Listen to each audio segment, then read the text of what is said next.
ഷാൻ റഹ്മാൻ, ഷബീർ ഖാൻ, സിയ, അബ്ദുൽ ജലീൽ കുഞ്ഞിപ്പ അലൈക്കും സ്ലാം, ഷിയാബ് തങ്ങളെ അലമ്പുലാശ്ശേരി അലൈക്കും സ്ലാം, ആത്തിക്ക അലൈക്കും സ്ലാം. ഷിയാബ് തങ്ങളെ നമ്മുടെ സൗണ്ടും ഒക്കെയാണ്.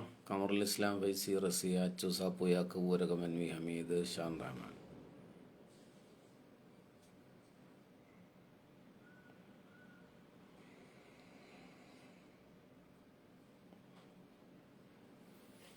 നസീറ ഷാഫി, സഫു ഷഹനാസ്,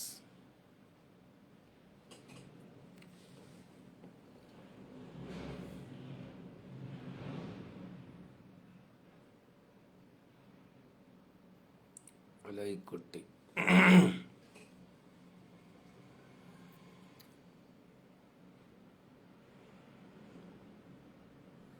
അസ്മാ സുൽഫി,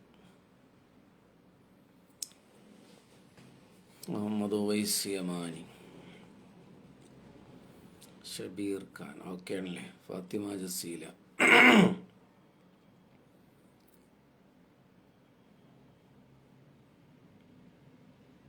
അസർ നജോ, വലൈക്കും അസ്സലാം.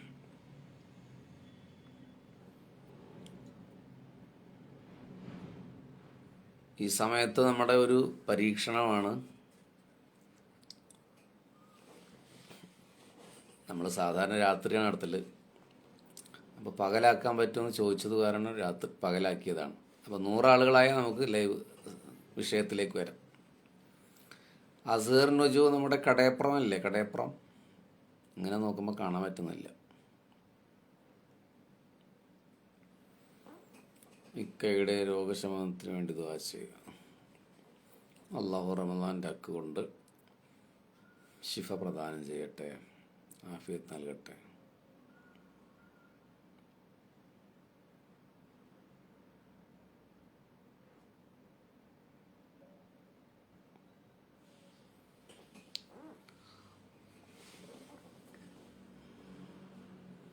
സ്നേഹം മദീനയോട്, തസ്ലീമ മണിയൂർ, മുസ്താഖ്.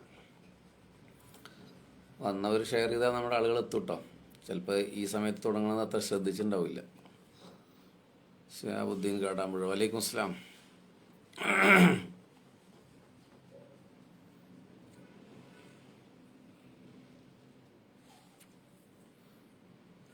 നോമ്പായതുകൊണ്ട് പകല് ഭയങ്കര ബുദ്ധിമുട്ടാണ്. 100 ആളുകളായ ഒന്ന് കമൻറ്റ് കിട്ടും. പകല് 100 ആളാകുമെന്ന് എനിക്കറിയില്ല. നമുക്കൊന്ന് പരിശ്രമിച്ച് നോക്കാം.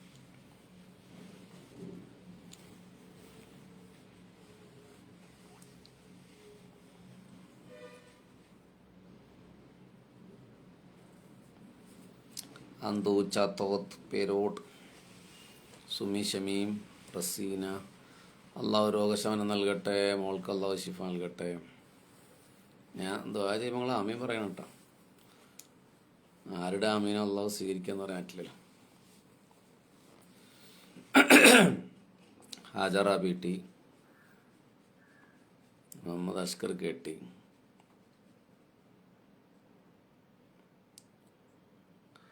ഉമ്മ റമലാനിലാണ് മരണപ്പെട്ട അബ്ദുൽ ജലീൽ മന്നാനി കുഞ്ഞിപ്പ. അള്ളാഹു മഫറത്ത് കൊടുക്കട്ടെ. സ്വർഗത്തിൽ അവരെ നമ്മളെയൊക്കെ അള്ളാഹു ഒരുമിച്ച് കൂട്ടട്ടെ. മാഷാ അള്ളാഹ്.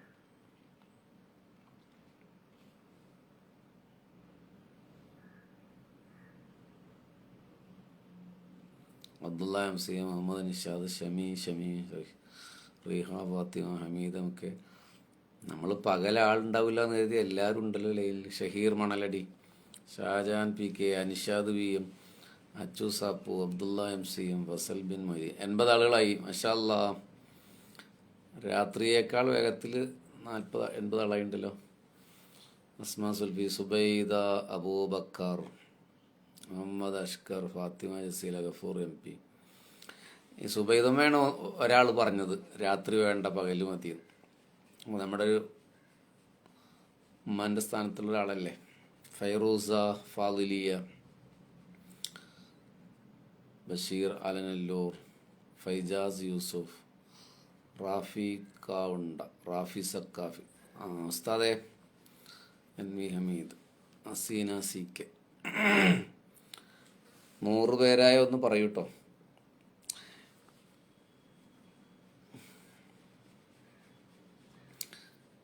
മാഷാ അല്ലാ. ഷഹീർ മണലടിയുടെ നമ്മുടെ അഡ്മിനാണ്. അദ്ദേഹത്തിൻ്റെ മകൻ്റെ ജന്മദിനമാണ്. അള്ളാഹു സുബ്ഹാനഹു വ തആല ദീർഘായുസ്സും ആഫിയത്തും കൊടുക്കട്ടെ. മോന് കേൾക്കുന്നുണ്ടാവില്ല, ഷഹീർ ചിലപ്പോൾ ഷോപ്പിലായിരിക്കും. അപ്പോൾ birth special and successfully your future life. Allah bless you. Happy birthday. ഞങ്ങളുടെ എല്ലാവരുടെയും ആശംസകൾ. അള്ളാഹു ബർക്കത്ത് ചെയ്യട്ടെ.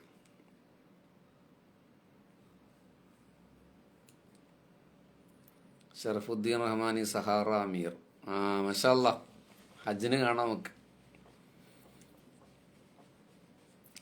ഇന്ന് നമ്മളൊരു പ്രത്യേക വിഷയമാണ് പറയുന്നത് കേട്ടോ. ഖദീജ ബിയുടെ ബാക്കി ഭാഗം പറയാനുണ്ട്. പക്ഷെ അതിന് മുമ്പേ ഇന്നത്തെ ദിവസത്തിനൊരു പ്രത്യേകതയുണ്ട്. റമദാനിലെ ഈ ദിവസത്തിനൊരു പ്രത്യേകതയുണ്ട്.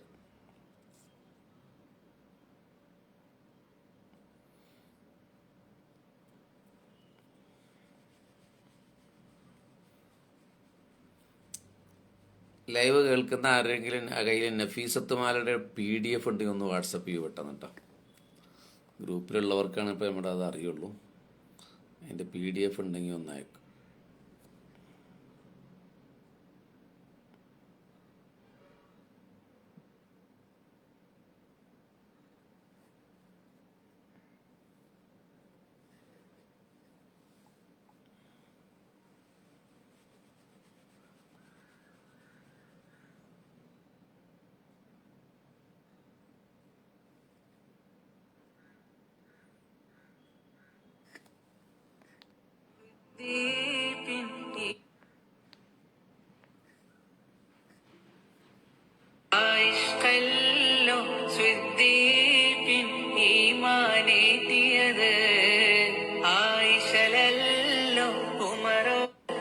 നമ്മുടെ ഹരികൃഷ്ണ നമ്പൂതിരി കമന്റ് ചെയ്തിട്ടുണ്ട്. നമ്മുടെ ഒരു സുഹൃത്താണ് ഹരികൃഷ്ണ നമ്പൂതിരി. റമദാനിൽ അദ്ദേഹം ലൈവിൽ ജോയിൻ ചെയ്തിട്ടുണ്ട്.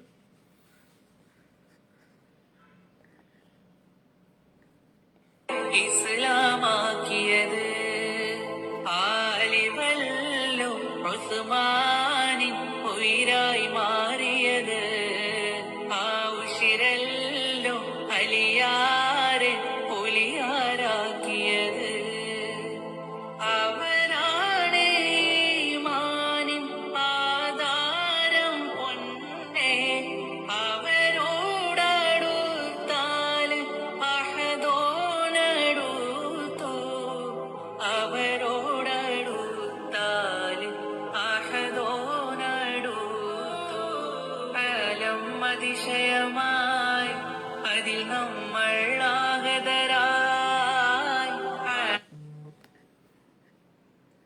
മാഷാ അല്ലാഹ്. ആരോ PDF അയച്ചിട്ടുണ്ട്. അള്ളാഹ് അവർക്ക് വർക്കത്ത് കിട്ടി. നമുക്ക് അതിൻ്റെ ആവശ്യം വരും.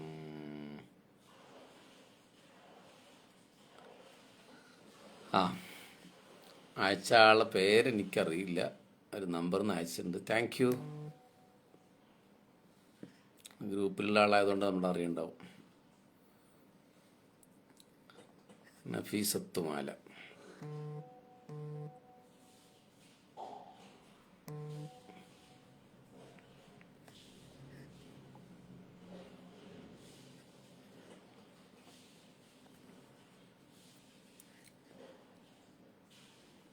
ആവശ്യം വരും. അപ്പോൾ ഹബീബിങ്ങളെ 100 ആൾ ആയോ? 118 ഇന്ന് പറയണ്ടേ? നമ്മുടെ അഡ്മിനൊന്നും പറഞ്ഞില്ലല്ലോ. എന്താണ്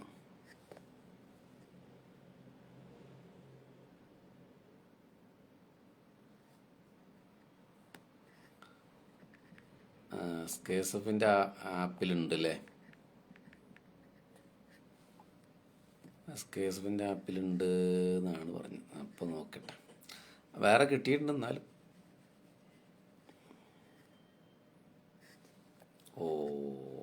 താങ്ക് യു. ഹബീബിങ്ങളെ, മനസ്സുകൊണ്ട് മദീനയിലേക്ക് എന്ന ടാഗ് ലൈനിൽ നമ്മൾ നടത്തുന്ന യാത്രയുടെ 323-ാമത്തെ ദിവസം നമ്മൾ വീണ്ടും കണ്ടുമുട്ടുകയാണ്. പകലാളുകളുണ്ടാവില്ല എന്ന് പറഞ്ഞതൊക്കെ മാറ്റി നമ്മുടെ സ്ഥിര പ്രേക്ഷകർ അത് ഏത് സമയത്താണെങ്കിലും ശരി മദീന പറയുമ്പോൾ കൂടെയുണ്ടാകുമെന്ന് ഐക്യദാർഢ്യ പ്രഖ്യാപനവുമായി ഈ പകലും അവിടെയുണ്ട്. അധികം വൈകിപ്പിക്കുന്നില്ല. ഒന്നാമത് സ്ത്രീകൾക്ക് അവരുടെ നോമ്പ് തുറയുടെ വിഭവങ്ങൾ ഉണ്ടാക്കണം. അപ്പോൾ നമ്മൾ ഖദീജ ബീവി റളിയല്ലാഹു അൻഹയെ കുറിച്ചാണ് സംസാരിച്ചു കൊണ്ടിരുന്നത്. നമുക്കത് ഒന്ന് മാറ്റിവെച്ച് വേണമെങ്കിൽ ഇതിൻ്റെ ശേഷം സമയം ലഭിക്കുകയാണെങ്കിൽ പറയാം, അല്ലെങ്കിൽ നാളെയോ മറ്റന്നാളൊക്കെ പറയാം. ഇന്ന് മലയാളക്കര ആർദ്രമായി പാടിയ ഒരു പ്രണയ നായികയുണ്ട്. അതേതെങ്കിലും സിനിമയിലെയോ നാടകത്തിലെയോ നായികയല്ല. മദീനയെ പ്രണയിച്ച, മദീന മിസ്റിന് നൽകിയ സമ്മാനമാണ് നഫീസത്തുൽ മിസ്രിയ റളിയല്ലാഹു അൻഹ. അവർ വഫാത്തായ ദിവസമാണ് നോമ്പ് 15. സാധാരണഗതിയിൽ മതപ്രഭാഷണത്തിൻ്റെ വേദികളിൽ നഫീസത്തുൽ മിസ്രിയെ അങ്ങനെ പുതിയ കാലത്ത് ചർച്ച ചെയ്യാറില്ല. പഴയ കാലത്തെ ആലിമീങ്ങൾ അവരുടെ പ്രസംഗത്തിൽ പറഞ്ഞതുകൊണ്ടാണ് നഫീസത്തുൽ മിസ്രിയ ഒരാവേശമായി നമ്മുടെ വീട്ടകങ്ങളിൽ ചൊല്ലപ്പെട്ടത്. ബിസ്മിയും ഹംദും സലാത്തും നൽസലാമും മുന്നേ ബിള്ളിനെ ഫീസത്തുമാല ഞാൻ തുടങ്ങിയിടുന്നേ. എന്തിനാണ് മിസ്റുകാരിയായ നഫീസയെക്കുറിച്ച് റളിയല്ലാഹു അൻഹ മനസ്സുകൊണ്ട് മദീനയിലേക്ക് എന്ന ഈ യാത്രയിൽ പരാമർശിക്കുന്നത്? 2 കാരണം കൊണ്ടാണ്. മക്കയിൽ ജനിച്ച് 30 കൊല്ലത്തോളം മദീനയിൽ താമസിച്ച ആളാണ് നഫീസത്തുൽ മിസ്രിയ. 2, ഹബീബ് സല്ലല്ലാഹു അലൈഹി വസല്ലമയുടെ പേരക്കുട്ടിയാണ് നഫീസത്തുൽ മിസ്രിയ. 3, അള്ളാഹുവിന്റെ റസൂലിനെ സ്നേഹിച്ചയാളാണ് നഫീസത്തുൽ മിസ്രിയ. അതുകൊണ്ടാണ് നമ്മൾ അവരെ ഉദ്ധരിക്കുന്നത്. മുശ്ഫിഉം മുഫല്ലലും മുഖദ്ദമുൻ നൂറുല്ലാഹ് മുസിലും മുഹൈമിനും മുബല്ലിഉൻ സഅദുല്ലാഹ് എന്ന് തുടങ്ങിയ നഫീസത്തുമാല നമ്മുടെ വീട്ടിലൊക്കെ ധാരാളം ചൊല്ലിയതാണ് അല്ലേ?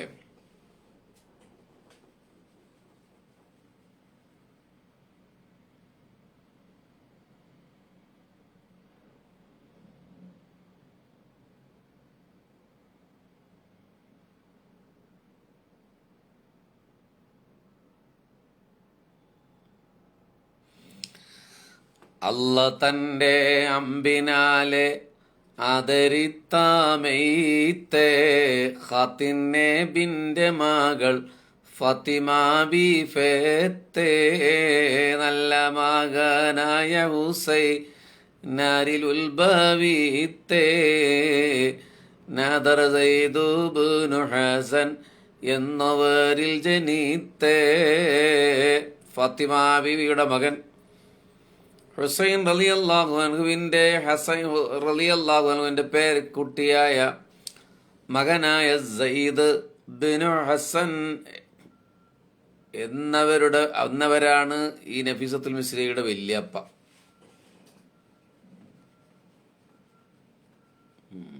അപ്പോൾ പ്രവാചക കുടുംബത്തിലാണ് നഫീസത്തുൽ മിസ്രിയ ജനിച്ചത്.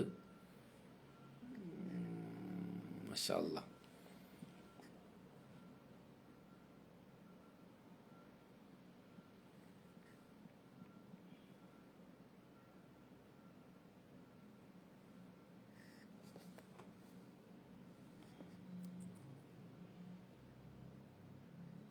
ഹബീബിങ്ങളെ, ഹിജറ 145 റബീഉൽ അവ്വൽ 12 വ്യാഴാഴ്ച മക്കയിലായിരുന്നു നഫീസത്തുൽ മിസ്രിയ ജനിച്ചത്. നഫീസ എന്നത് അവരുടെ പേരാണ്. മിസ്രിയ എന്നത് മിസ്റിലേക്ക് ചേർത്തി പറയുന്നത്. അപ്പോൾ ബഷീർ ഫൈസി ദേശമംഗലം എന്നൊക്കെ പറയില്ലേ? മിസ്രിയ മിസ്റിലാണ് അവർ അവസാന കാലത്ത് ഉണ്ടായിരുന്നത്. അതുകൊണ്ടാണ് അവർ മിസ്രിയ എന്ന് പറയുന്നത്. ശരിക്കും അവർ നഫീസ മദീനിയ എന്നാണ് പറയേണ്ടത് അല്ലേ? മദീനയിലാണ് ദീർഘകാലം ജീവിച്ചിട്ടുള്ളത്. അപ്പോൾ ഏതായാലും റബീഉൽ അവ്വൽ 12 ജനിച്ചത്. 11 എന്നും അഭിപ്രായമുള്ളവരുണ്ട്. ഏതായാലും 12 കൂടുതൽ പറയപ്പെടുന്നത്. അതിനാണ് കൂടുതൽ സാധ്യതയും. അലി റളിയല്ലാഹു അൻഹുവിന്റെ പൗത്രന്മാരിൽപ്പെട്ട സയ്യിദ് ഹസനുൽ അൻവർ ആണ് പിതാവ്. ഹസനുൽ അൻവർ എന്ന ആളാണ് പിതാവ്. ഓർത്തു വെച്ചോളൂ, ആവശ്യം വരും. മാതാവിന്റെ പേര് ഉമ്മു സൽമ എന്നാണ്. വളരെ അപ്പോൾ സയ്യിദ് കുടുംബത്തിൽ റസൂലുള്ളാഹി സ്വല്ലല്ലാഹു അലൈഹി വസല്ലമയുടെ കുടുംബത്തിൽ ജനിച്ചു എന്നതുകൊണ്ട് തന്നെ വളരെ ചെറുപ്പം മുതലേ ആധ്യാത്മിക ജീവിത പരിസരത്തിലാണ് നഫീസ റളിയല്ലാഹു അൻഹ ജീവിക്കുന്നത്. ചെറുപ്പം മുതലേ വിജ്ഞാനത്തോട് അതീവ താല്പര്യം കാണിച്ചു. അടങ്ങാത്ത അഭിനിവേശമുണ്ടായിരുന്നു. നല്ല ബുദ്ധിയുള്ള കുട്ടിയായിരുന്നു. 8 വയസ്സാകുമ്പോഴേക്കും വിശുദ്ധ ഖുർആൻ മനഃപ്പാഠമാക്കി. കേൾക്കുന്നുണ്ടോ? നിങ്ങൾ ആരുടെയും കമൻറ്റ് കാണുന്നില്ലല്ലോ. പോയോ? കണക്ഷൻ പോയോ? ആരെങ്കിലും ഒന്ന് കമൻറ്റ് ചെയ്യൂ. ക്ലിയർ ആണോ?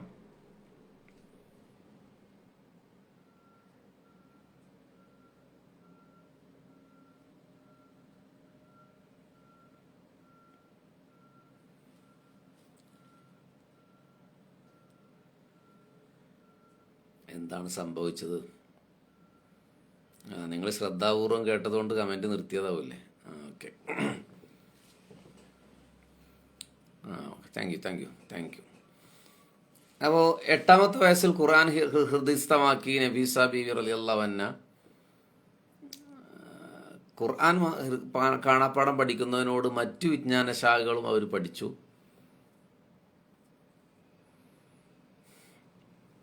15ാമത്തെ വയസ്സിൽ അവരുടെ വിവാഹം കഴിഞ്ഞു. 15ാമത്തെ വയസ്സിൽ അവർ വിവാഹം കഴിഞ്ഞു. ആ വിവാഹ ജീവിതത്തിൽ അത് സയ്യിദ് കുടുംബത്തിൽപ്പെട്ട ഒരാൾ തന്നെയാണ് കല്യാണം കഴിച്ചത്. 2 മക്കളുണ്ടായി. കാസിമും ഉമ്മു കുൽസൂം എന്ന് പറയുന്ന 2 മക്കൾ. പക്ഷെ അവർ അധികം വലുതാകുന്നതിന് മുമ്പ് തന്നെ മരണപ്പെടുകയുണ്ടായി. വിവാഹത്തിന് ശേഷം ഭർത്താവിൻ്റെ കൂടെ തങ്ങളുടെ വല്ലിപ്പയായ അള്ളാഹുവിൻ്റെ റസൂൽ സല്ലല്ലാഹു അലൈഹി വസല്ലം അന്ത്യവിശ്രമം കൊള്ളുന്ന അൽ മദീനത്തുൽ മുനവ്വറയിലേക്ക് മക്കയിൽ നിന്ന് യാത്രയായി നഫീസ ബീവി 15ാമത്തെ വയസ്സിൽ. ആ സമയത്ത് ഇമാം മാലിക് റളിയല്ലാഹു അൻഹു മദീനയിലെ മുദരിസ്. നമ്മൾ ധാരാളം സമയം സംസാരിച്ച ഇമാം മാലിക് റളിയല്ലാഹു അൻഹു മദീനയുടെ മണ്ണിലൂടെ ചെരുപ്പ് പോലും ധരിക്കാതെ ജീവിച്ച മഹാനുഭാവൻ. അദ്ദേഹമാണപ്പോൾ മദീനയിലെ മുദരിസായിട്ടുള്ളത്. അവരിൽ നിന്ന് ഹദീസ് പഠനം നടത്തി നഫീസത്തുൽ മിസ്രിയ റളിയല്ലാഹു അൻഹ. ഇമാം മാലിക് റളിയല്ലാഹു അൻഹുവിന്റെ പ്രസിദ്ധമായ ഹദീസ് ഗ്രന്ഥമാണ് അൽ മുവത്ത. അത് ഇമാം മാലിക് റളിയല്ലാഹു അൻഹു അദ്ദേഹം പഠിച്ചു. അങ്ങനെ നന്നായി പഠിച്ചു. എല്ലാ അർത്ഥത്തിലുള്ള ജ്ഞാനോദയ സിദ്ധി മഹദിക്കുണ്ടായി. നിങ്ങൾ ആലോചിച്ചു നോക്കൂ, അത്ഭുതകരമായ ഒരു ജീവിതമാണ് പിന്നെ നഫീസത്തുൽ മിസ്രിയുടെ ഉണ്ടാകുന്നത്.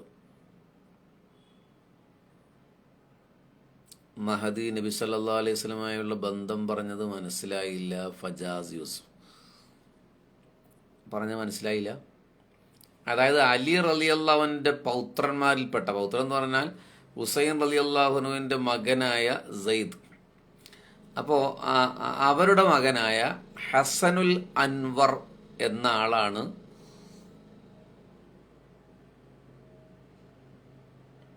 ഇവരുടെ പിതാവ്, നഫീസത്തുൽ മിസ്രിയുടെ പിതാവ്. അപ്പോൾ ഇങ്ങനെ തിരിച്ചു ചിന്തിക്കുകയാണെങ്കിൽ നഫീസത്തുൽ മിസ്രിയുടെ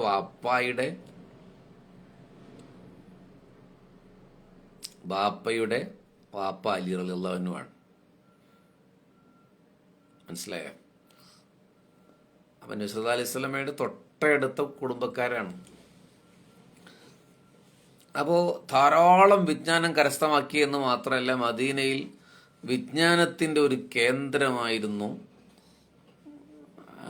നഫീസത്തുൽ മിസ്രി റളിയല്ലാഹു അൻഹ. അസാമാന്യമായ ജ്ഞാനപാഠവം.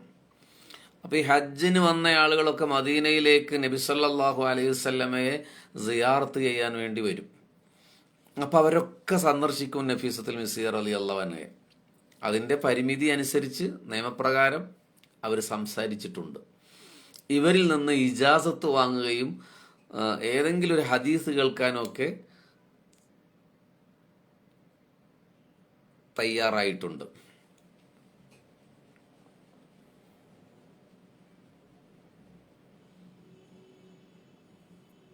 രണ്ട് കാര്യങ്ങളായിരുന്നു നഫീസ റളിയല്ലാഹുവിൻ്റെ പ്രത്യേകത. ഒന്ന്, അധമ്യമായ പ്രവാചക പ്രണയം. 2 ഏകാന്തത ഭയങ്കര ഇഷ്ടപ്പെട്ടിരുന്നു. ഈ പണ്ഡിതന്മാരൊക്കെ വരും, അവർക്ക് ജ്ഞാനപ്പടി. അപ്പോൾ സ്ത്രീകളും അധ്യാപകരായിട്ടുണ്ട് ഇസ്ലാമിൽ നിന്ന്, നിങ്ങൾ ആദ്യം മനസ്സിലാക്കിക്കോളൂ. അല്ലാതെ ഇപ്പോൾ നമ്മുടെ പുതിയ ചില കോഴ്സുകൾ വിമൻസ് ഓറിയൻറ്റഡ് ആയിട്ടുള്ള കോഴ്സുകൾ നടക്കുമ്പോൾ നമ്മൾ പലപ്പോഴും പരസ്യത്തിലോ നമ്മൾ പറയാറുള്ളത് സ്ത്രീ വിദ്യാഭ്യാസത്തിന് നമ്മളിതാ മുന്നിട്ടിറങ്ങുന്നു എന്നൊക്കെയാണ്. ശരിക്കും സ്ത്രീ വിദ്യാഭ്യാസം എന്ന് പറയുന്നത് 2024 അല്ലെങ്കിൽ 2000-ന് ശേഷമോ ആകാശത്ത് നിന്ന് പൊട്ടിമുളച്ചൊരു സംഭവമല്ല ശരിക്കും പറഞ്ഞാൽ. അത് റസൂൽ സല്ലല്ലാഹു അലൈഹി വസല്ലമയുടെ കാലത്ത് തന്നെ ആയിഷ ബീവി റളിയല്ലാഹു അൻഹ വലിയ ഉണ്ടായിരുന്ന ആളാണ്. ആയിഷ റളിയല്ലാഹു അൻഹ ഹദീസ് എത്രയോ ഉദ്ധരിക്കപ്പെട്ടിട്ടുണ്ട്. അതുപോലെ നഫീസാബി നോക്ക്, ഞാൻ വേറൊരു അത്ഭുതം പറയാം. ഇമാം ഷാഫി റളിയല്ലാഹു അൻഹു നമ്മുടെ മദ്ഹബിൻ്റെ ഇമാമാണ്. നഫീസത്തുൽ മിസ്രിയ റളിയല്ലാഹുവിൽ നിന്ന് ജ്ഞാനം സ്വീകരിച്ചിട്ടുണ്ട് ഇമാം ഷാഫി റളിയല്ലാഹു അൻഹു. അപ്പോൾ നഫീസത്തുൽ മിസ്രിയ റളിയല്ലാഹുവിൻ്റെ ഒരു ക്വാളിറ്റി എത്രമേൽ വലുതാണെന്നുള്ള ആലോചിച്ചു. ഇമാം ഷാഫി റളിയല്ലാഹു ബഷീർ ബൈസറുമായൊരു ലോക്കൽ മനുഷ്യനല്ല. ഇമാം ഷാഫി റളിയല്ലാഹു എന്ന് പറഞ്ഞാൽ 10 ലക്ഷം ഹദീസുകൾ മനഃപ്പാടമുള്ള വിശ്രുതനായ ലോകം കണ്ട മഹാപണ്ഡിതനാണ് ഇമാം ഷാഫി റളിയല്ലാഹു. അവർ നഫീസത്തുൽ മിസ്രിയ റളിയല്ലാഹുവിൽ നിന്ന് പഠിച്ചിട്ടുണ്ട്. അവിടേക്ക് വരാം.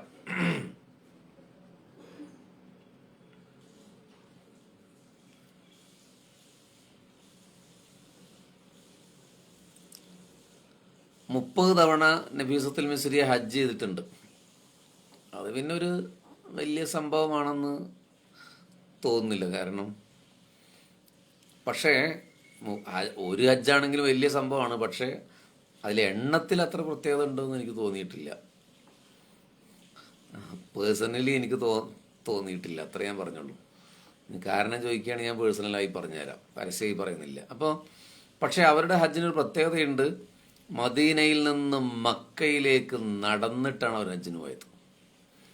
പല ആളുകളും അവർക്ക് വാഹനം തരാമെന്ന് പറഞ്ഞപ്പോഴൊക്കെ അവർ പറഞ്ഞു, എൻ്റെ വല്യപ്പാപ്പ ഹസൻ റളിയല്ലാഹു അൻഹു അല്ലെങ്കിൽ ഹുസൈൻ റളിയല്ലാഹു അൻഹു നടന്നിട്ടാണ് മദീനയിൽ നിന്ന് മക്കയിലേക്ക് ഹജ്ജിന് പോയത്, ഞാനും നടന്നു പോകാം എന്ന് പറഞ്ഞ് 450 കിലോമീറ്റർ ദൂരം മഹദി സയ്യിദത്തു നഫീസത്തുൽ മിസ്രിയ റളിയല്ലാഹു അൻഹ നടന്നു പോയിട്ടാണ് ഹജ്ജ് ചെയ്തത്. സുബൈദ അബൂബക്കർ ആര് പറഞ്ഞു? വയസ്സിലൊക്കെ നമ്മൾ ലോക്കൽ തന്നെയാണ്.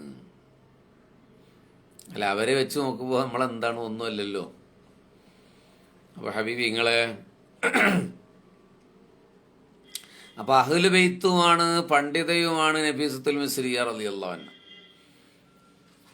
അങ്ങനെ ഒരിക്കൽ ഭർത്താവിനൊപ്പം ഹജ്ജ് കഴിഞ്ഞ് ബൈത്തുൽ മുഖദ്ദസിലേക്ക് പോയി. അവിടെ ഇബ്രാഹിം നബി അലൈഹി സ്വലാമയെ സിയാറത്ത് ചെയ്യാൻ വേണ്ടി പോയതാണ്. ബൈത്തുൽ മുഖദ്ദസിൽ ധാരാളം പ്രവാചകന്മാരുണ്ട്, അവരെയൊക്കെ സന്ദർശിക്കാൻ വേണ്ടി പോയതാണ്.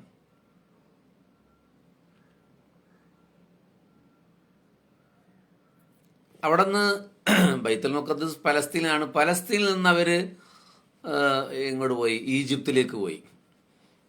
പലസ്തീന് ഈജിപ്തിൽ നിന്ന് ജോർദാൻ കഴിഞ്ഞാൽ പിന്നെ ഈജിപ്താണല്ലോ. പലസ്തീൻ കഴിഞ്ഞാൽ ജോർദാൻ കഴിഞ്ഞാൽ പിന്നെ ഈജിപ്താണ്.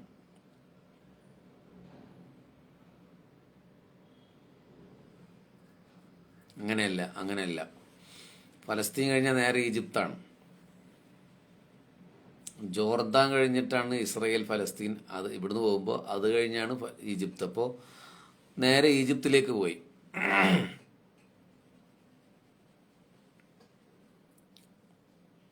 ഈജിപ്തുകാർ അവരെ രാജകീയമായ വരവേൽപ്പോടെയാണ് സ്വീകരിച്ചത്. കാരണം ഒന്നാമത് അവർ അഹ്ലു ബൈത്താണ്, റസൂൽ സല്ലല്ലാഹു അലൈഹി വസല്ലമയുടെ പേരക്കുട്ടിയാണ്. രണ്ടാമത് അവർ വലിയ പണ്ഡിതയാണ്. മൂന്നാമത് അവർ പ്രവാചക സ്നേഹിയായ ഒരാളാണ്. ഈ 3 കാരണം കൊണ്ട് ഈജിപ്തുകാർ രാജകീയമായ സ്വീകരണമാണ് നഫീസത്തുൽ മിസ്രിയ റളിയല്ലാഹു അൻഹയ്ക്ക് നൽകിയത്.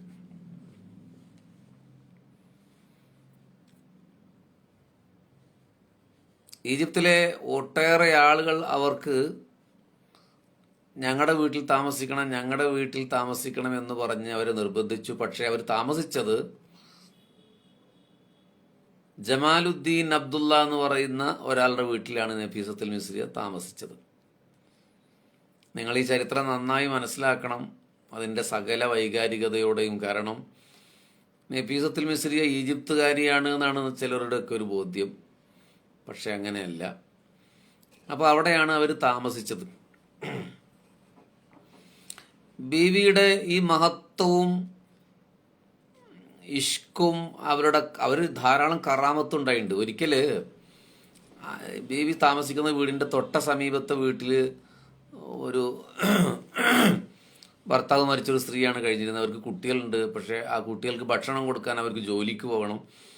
അപ്പോൾ ഈ ചെറിയ കുട്ടിയെ എവിടെയെങ്കിലും നിർത്തി പോകണം. അങ്ങനെ നഫീസത്തുൽ മിസ്രിയ റളിയല്ലാഹു അൻഹ താമസിക്കുന്ന വീട്ടിൻ്റെ അവിടെ കുട്ടിയെ ആക്കിയിട്ട് അവർ പണിക്ക് പോയി. ആ കുട്ടിക്ക് ക്ഷയരോഗം ഉണ്ടായിരുന്നു.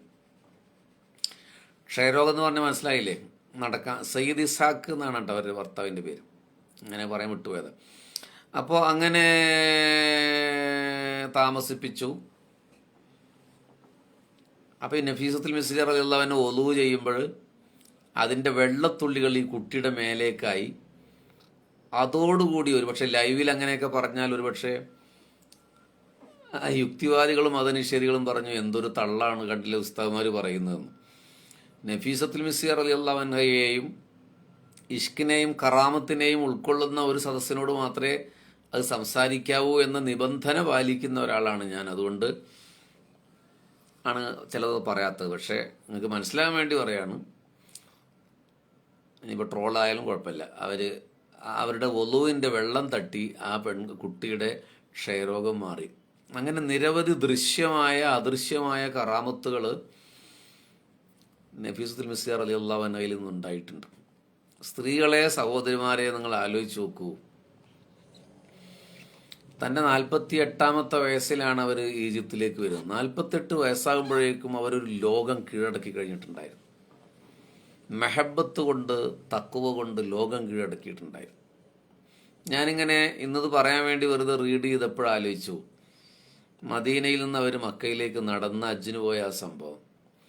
ഇപ്പോൾ സീന അൻസാരി എന്ന് പറയുന്ന ഒരു പെണ്ണ്, ഉത്തരേന്ത്യക്കാരിയാണ്, നടന്ന് ഹജ്ജിന് പോയിട്ടുണ്ട്. ഇപ്പോഴും തുടരുകയാണെന്ന് തോന്നുന്നു. ഈ വർഷത്തെ ഹജ്ജിനാണെന്ന് തോന്നുന്നു. ഞാൻ അതിനെക്കുറിച്ചൊന്നും പറയുന്നില്ല. നമ്മൾ മുമ്പേ ഒരു ആൾ നടന്നു പോയപ്പോൾ അദ്ദേഹത്തിൻ്റെ ലക്ഷ്യം പവിത്രമാണ് എന്ന് കരുതിയിട്ട് അതിനെ പിന്തുണച്ചതിൻ്റെ പേരിൽ ട്രോള് ഏറ്റുവാങ്ങേണ്ടെന്ന ഒരാൾ. പിന്നീട് അദ്ദേഹത്തിൽ നിന്നുണ്ടായ ചില പാടില്ലാത്ത ചില കാര്യങ്ങളുണ്ടായപ്പോൾ അന്ന് പിന്തുണച്ചതിൻ്റെ പേരിൽ നമ്മെ ട്രോളി. നമ്മൾ ചക്കൊന്നും അല്ലല്ലോ ചുഴുന്നോക്കം ഇങ്ങനെയൊക്കെ സംഭവിക്കുന്നു. എന്നാൽ വലിയ തെറ്റൊന്നുമല്ല. ആളുകൾക്ക് എന്ത് ചെറുത് കണ്ടാലും തെറ്റായിരിക്കുമല്ലോ.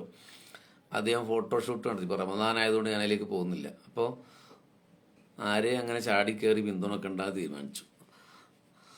അപ്പോൾ ഈ സീന അൻസാരി അങ്ങനെ നടന്ന് ഹജ്ജിന് പോകുന്നുണ്ട്. ഞാൻ ആലോചിച്ചു, മദീനയിൽ നിന്ന് മക്കയിലേക്ക് അവർ 450 കിലോമീറ്റർ ദൂരം ഇങ്ങനെ നടന്നു പോകുന്ന ആ ചിത്രം ഒന്ന് ആലോചിച്ച് നോക്കിയേ. നഫീസത്തുൽ മിസ്രിയ റളിയല്ലാഹു അൻഹ എപ്പോഴും റസൂൽ സല്ലല്ലാഹു അലൈഹി വസല്ലം റൗള ഷരീഫിൽ ഇരുന്ന് കരയും. വല്ലിപ്പയോട് വർത്തമാനം പറയും. മരണപ്പെട്ടു പോയ മുസ്തഫ നബിയുമായി സംസാരിക്കും. ഭയങ്കര ഇഷ്കായിരുന്നു. അങ്ങനെയൊക്കെ ആലോചിക്കുമ്പോൾ നമ്മുടെ ലൈഫൊന്നും ഒന്നുമല്ലല്ലോ എന്ന് നമ്മളപ്പോൾ മനസ്സിലാക്കും. ഇവരുടെയൊക്കെ ജീവിതത്തിൻ്റെ ചില അപൂർവ ജന്മങ്ങൾ അല്ലേ, ശുക്രനക്ഷത്രം പോലെ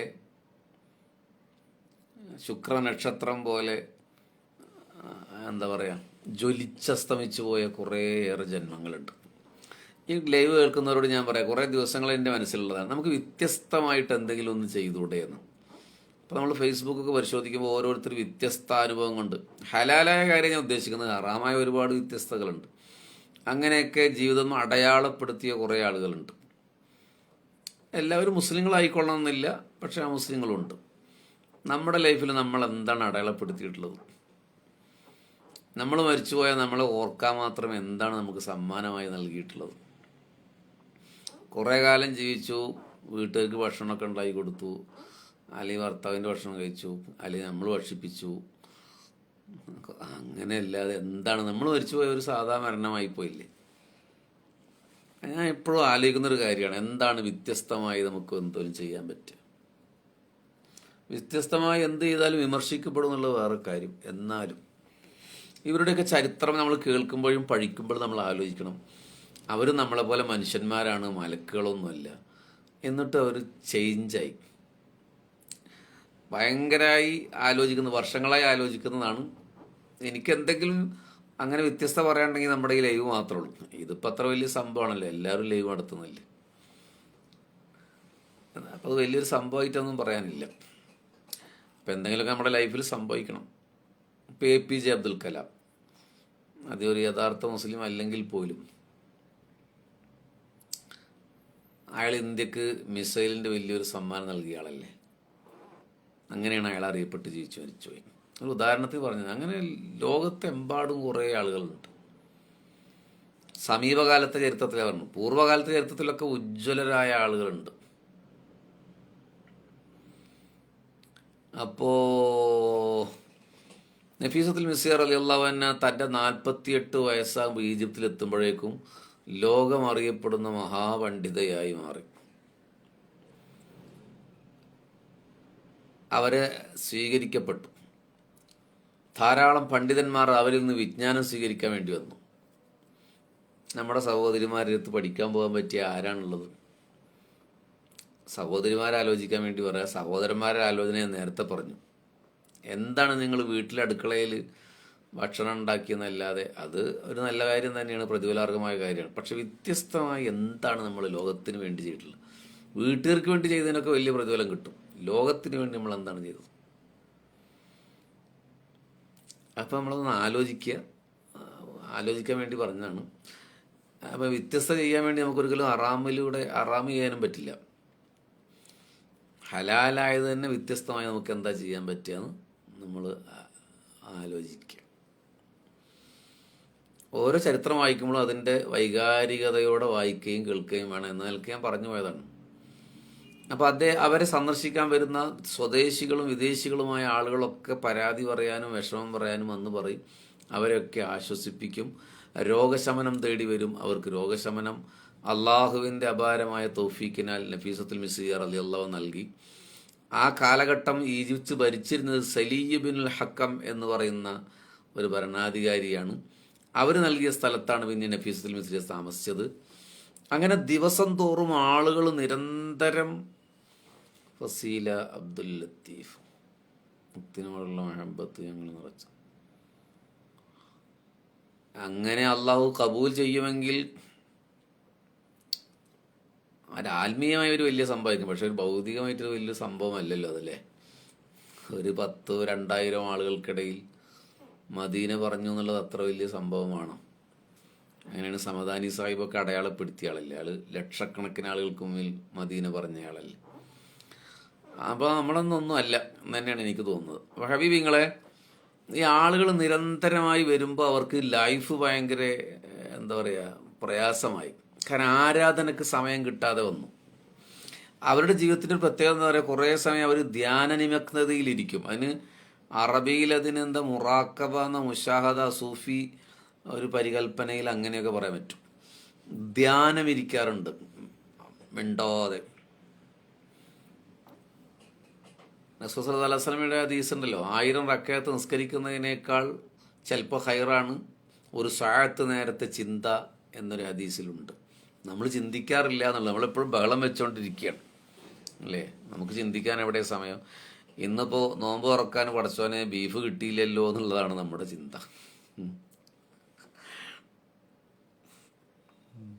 അങ്ങനെ നിരന്തരം ആളുകൾ വരാൻ ശ്രമിച്ചപ്പോൾ അവർ ഈജിപ്ത് വിടാൻ വേണ്ടി തീരുമാനിച്ചു. ആളുകൾ കൂടുതൽ കൂടിയപ്പോൾ ഈജിപ്ത് ഒന്ന് വിടാൻ വേണ്ടി തീരുമാനിച്ചു. നമ്മുടെ ആധുനിക കാലത്തെ ചില ആത്മീയത എന്ന് പറയുന്ന ആളുകളൊക്കെ നിങ്ങൾ ആലോചിച്ച് നോക്കുക. ആളുകൾ കൂടുന്നത് ഭയങ്കര സംഭവമായി കരുതുകയും ഒക്കെ കരുതുന്നുണ്ടാകും. പക്ഷേ നഫീസത്തുൽ മിസ്രിയ റളിയല്ലാഹു അൻഹയ്ക്ക് ആള് കൂടിയപ്പോൾ ഭയങ്കര അസ്വസ്ഥമായി. കാരണം ഇബാദത്ത് എടുക്കാൻ പറ്റുന്നില്ല, ഒറ്റയ്ക്ക് ഇരിക്കാൻ പറ്റുന്നില്ല. അപ്പോൾ അവർ ഈജിപ്ത് വിടാൻ വേണ്ടി തീരുമാനിക്കുകയാണ്. ഇതറിഞ്ഞ നാട്ടുകാരൊക്കെ ഭയങ്കരമായ ധർമ്മസങ്കടത്തിലായി. ഞങ്ങളുടെ നാടിൻ്റെ ജ്യോതിസ് വിളക്ക് അണയുകയാണോ എന്ന് ചിന്തിക്കുകയാണ്. മിസ്രിയ എന്ന പേരിൽ ഒരാൾ കമൻറ്റ് ചെയ്തിട്ടുണ്ടല്ലോ, മിസ്രിയ. നഫീസത്തുൽ മിസ്രിയയെ കുറിച്ച് പറയുമ്പോൾ നല്ലത്.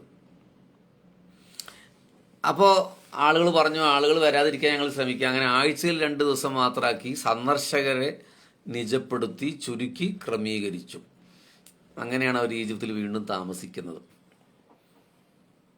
ഈജിപ്തുകാരുടെ സ്നേഹവായ്പകൾക്ക് മുന്നിൽ നഫീസത്തുൽ മിസ്രിയ കീഴടങ്ങി എന്നാണ് ശരിക്കും പറഞ്ഞാൽ.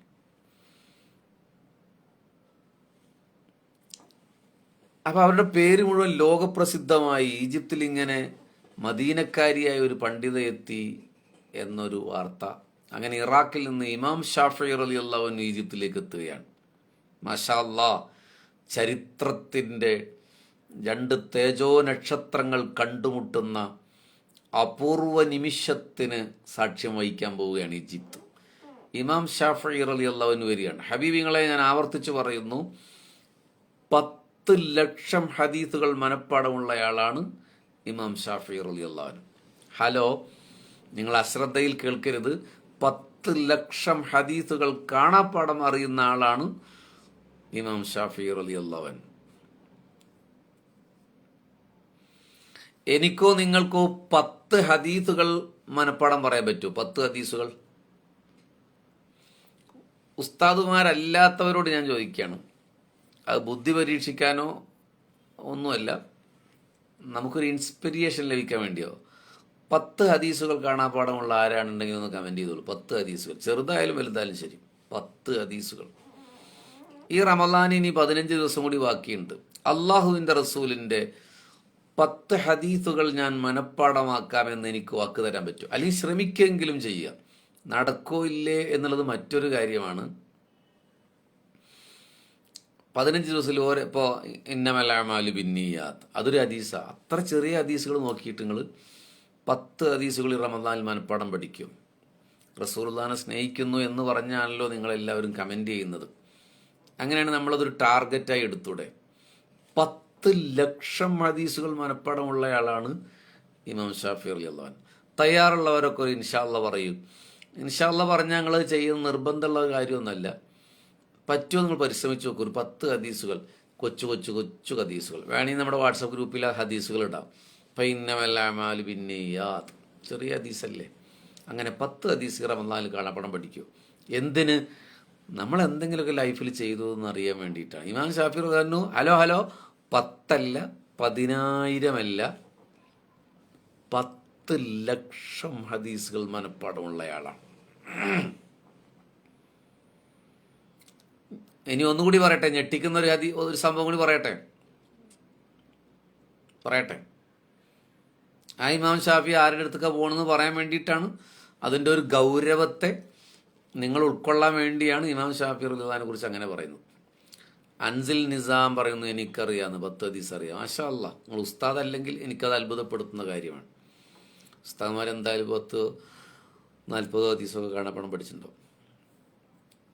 എല്ലാവരും ഇൻഷാ അല്ലാഹ് പറയും മാഷാ അല്ലാഹ് പഠിച്ചവനെ. ഞാൻ ഒരു പഠിച്ചാലില്ലെങ്കിലും അങ്ങനെ കമൻറ്റ് ചെയ്യാനോ ഞാൻ ശ്രമിക്കാമെന്ന് പറഞ്ഞതിന് വലിയ പ്രതിഫലം കൊടുക്കണേ റബ്ബേ. മാഷാ അല്ലാഹ് 40 ഹദീസുകൾ പഠിച്ച ഒരാൾ കമൻറ്റ് ചെയ്തില്ല. ലബീബ് കബീർക്ക ഇൻഷാ അല്ലാഹ് പറഞ്ഞു 10 ഹദീസ് പഠിക്കാൻ അദ്ദേഹത്തിന് സമയം കിട്ടുമെന്ന് എനിക്കറിയില്ല. റമളാനിൽ പ്രത്യേകിച്ചും തിരക്കല്ലേ. എന്നാലും എല്ലാവരും പറയുന്നുണ്ട്. നമുക്ക് ഗ്രൂപ്പിൽ ചെറിയ ഹദീസ് നോക്കിയിടാം കേട്ടോ, വാട്സപ്പ് ഗ്രൂപ്പിലിടാം. നമുക്കതൊരു ടാർഗറ്റായി അങ്ങ് ചെയ്യാൻ നോക്ക്. ഓക്കെ, ഇനി ഞെട്ടിക്കണ ഒരു കാര്യം കൂടി പറയാം. നമുക്ക് 10 ഹദീസ് പഠിക്കുക എന്നുള്ളത് ഫോർ എക്സാമ്പിൾ ഒരു ഉദാഹരണം പറയുകയാണെങ്കിൽ, അപ്പോൾ ഇന്നമൽ അഅ്മാലു ബിന്നിയാത്ത് അതൊരു ഹദീസായിട്ടാണ് നമ്മൾ കൂട്ടുന്നത്. പക്ഷേ ഇമാം ഷാഫി റളിയല്ലാഹു അൻഹു 10 ലക്ഷം ഹദീസ് എന്ന് പറഞ്ഞാൽ എങ്ങനെയാണെന്നറിയോ? ഈ ഹദീസ് ആരാണ് ഉദ്ധരിച്ചത്? അള്ളാഹുവിൻ്റെ റസൂലിൽ നിന്ന് ഇന്നയാള്, അവരിൽ നിന്ന് ഇന്നയാള്, അവരിൽ നിന്ന് ഇന്നയാള്, അവരിൽ നിന്ന് ഇന്നയാൾ. ഒരു 10-12 ആളുകൾ ഒരുപക്ഷെ ഇമാം ഷാഫി റളിയല്ലാഹു അൻഹു എത്തുന്നതിലേക്ക് അതിൻ്റെ ഇടയിലുണ്ടാവും. ഇന്ന ആളുകൾ റിപ്പോർട്ട് ചെയ്തു. അവർ റാവി എന്നാണ് പറയുക കേട്ടോ. ഹലോ, റാവി എന്നാണ് പറയുക. അവരെ അടക്കം ഉൾക്കൊള്ളുന്ന 10 ലക്ഷം ഹദീസാണ് ഇമാം ഷാഫി റളിയല്ലാഹുവിന് മനഃപ്പാടമുണ്ടായത്. അത് കേട്ട് ഞെട്ടിയവരൊന്ന് മാഷാ അല്ലാ എന്ന് പറയും. സുബ്ഹാനല്ലാഹ് എന്ന് പറഞ്ഞാൽ മതി. മാഷാ അല്ലാഹ് സുബ്ഹാനല്ലാഹ്. കാരണം നമുക്കൊരു ഹദീസ് ഇതാ ഇന്നമൽ അഅ്മാലു ബിന്നിയ്യാത്ത്, എല്ലാ അമലുകളും സ്വീകരിക്കപ്പെടും നിയ്യത്ത് കൊണ്ടാണ്. നമ്മളൊരു ഹദീസ് മനഃപ്പാടാക്കാൻ എളുപ്പമാണ്. അങ്ങനെ പഠിച്ചാലും മതി 10 എണ്ണം. പക്ഷേ ഇമാം ഷാഫി റളിയല്ലാഹു പഠിച്ചത് അങ്ങനെയല്ല. ഈ ഹദീസ് ആരാണ് റസൂലുള്ളാഹിൽ നിന്ന് ഉദ്ധരിച്ചത്, അവർ 10, 6, 7 ഒക്കെ ആളുകൾ ഇതിങ്ങനെ ഉദ്ധരിച്ച്, ഇപ്പോൾ ബഷീർ ബൈസി പറഞ്ഞു, കേട്ടങ്ങൾ പറഞ്ഞു, അങ്ങനെ അങ്ങനെ അതിൻ്റെ ഇടയിൽ റിപ്പോർട്ട് ചെയ്ത റാവികൾ ഉണ്ടാവും. മനസ്സിലാകുന്നുണ്ടോ? അവരെ കൂടി കാണാപ്പാടം പഠിച്ചിരുന്നു ഇമാം ഷാഫി റളിയല്ലാഹു അൻഹു എന്നതാണ്. സുബ്ഹാനല്ലാഹ് എന്ന് എത്ര വട്ടം പറയണം? അപ്പോൾ 10 ലക്ഷം അല്ല ഹദീസ് ഉണ്ടാവുക, സനതടക്കം. മനസ്സിലായോ? അപ്പോൾ ഒരു 20 ലക്ഷമൊക്കെ വരും. യാ അല്ലാഹു യാ അല്ലാഹ് യാ അല്ലാഹ്. വാട്സപ്പ് ഗ്രൂപ്പിലാവും ചിലപ്പോൾ ക്ലാസ് നടക്കുക. ചില സമയത്ത് ഒരു ഹാല് കയറിയാൽ മാത്രമേ ഫേസ്ബുക്കിൽ വരുള്ളൂ. അപ്പോൾ നിങ്ങളുടെ നമ്പർ കമൻറ്റ് ചെയ്ത അഡ്മിൻസ് ഉണ്ട്, നമ്മുടെ എല്ലാ അഡ്മിനും ഇപ്പോൾ ലൈവിലുണ്ട്. അവരോരോ നമ്പർ എടുത്ത് ഗ്രൂപ്പിൽ ആഡ് ചെയ്യും കേട്ടോ. സുബ്ഹാനല്ലാഹ്. ഹബീബിങ്ങളെ, ഇനി നോക്കൂ, നമ്മുടെ വിഷയം ഇമാം ഷാഫി റളിയല്ലാഹു അൻഹു അല്ല കേട്ടോ. ഇനി കേട്ടോളൂ. ഈ ഇമാം ഷാഫി റളിയല്ലാഹു അൻഹു ഇറാഖിൽ നിന്ന് ഈജിപ്തിലേക്ക് എത്തി. ഒരു സ്പിരിച്വൽ കോണ്ടാക്റ്റ്, ഒരു ഇൻറ്റിമസി നഫീസത്തുൽ മിസ്രിയ റളിയല്ലാഹു അൻഹയോട് ഇമാം ഷാഫി റളിയല്ലാഹു അൻഹു കാത്തു സൂക്ഷിച്ചു. നോക്കുക, അവരുടെയൊക്കെ ഒരു വിനയം നിങ്ങൾ ആലോചിച്ച് നോക്കിയേ. ഇമാം ഷാഫിയുടെ വിനയത്തെ കൂടി നമ്മൾ ചർച്ച ചെയ്യണല്ലോ ഈ വിഷയത്തിൽ. ഇമാം ഷാഫി റളിയല്ലാഹു അൻഹു വിശ്രുതനായ മഹാപണ്ഡിതനാണ്. ഒന്നാമത്തതൊരു സ്ത്രീയാണ് നഫീസത്തുൽ മിസ്രിയ റളിയല്ലാഹു അൻഹു. ഒരു സ്ത്രീയിൽ നിന്ന് ജ്ഞാനം നേടുക എന്നുള്ളതൊക്കെ പുതിയ കാലത്ത് അത്ര ഒരു പുരുഷാധിപത്യത്തിൻ്റെ ലോകത്ത് അതൊരു ഷെയിമായി കരുതുന്ന ആളുകളുണ്ടാവും. എല്ലാവരും ഒന്നല്ല അല്ലേ?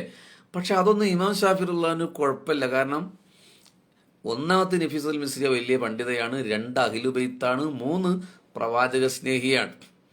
അപ്പോൾ മഹാപാണ്ഡിത്യ ഗോപുരമായ ഇമാം ഷാഫി റളിയല്ലാഹു അൻഹു ആത്മീയമായ കോണ്ടാക്റ്റ് ഉണ്ടാക്കുന്നത് അള്ളാഹുവിൻ്റെ റസൂലിനെ സ്നേഹിച്ച, അല്ലെങ്കിൽ റസൂലുള്ളാഹിൻ്റെ കുടുംബമായ പണ്ഡിതയായ നഫീസത്തുൽ മിസ്രിയ റളിയല്ലാഹു അൻഹയാണ്.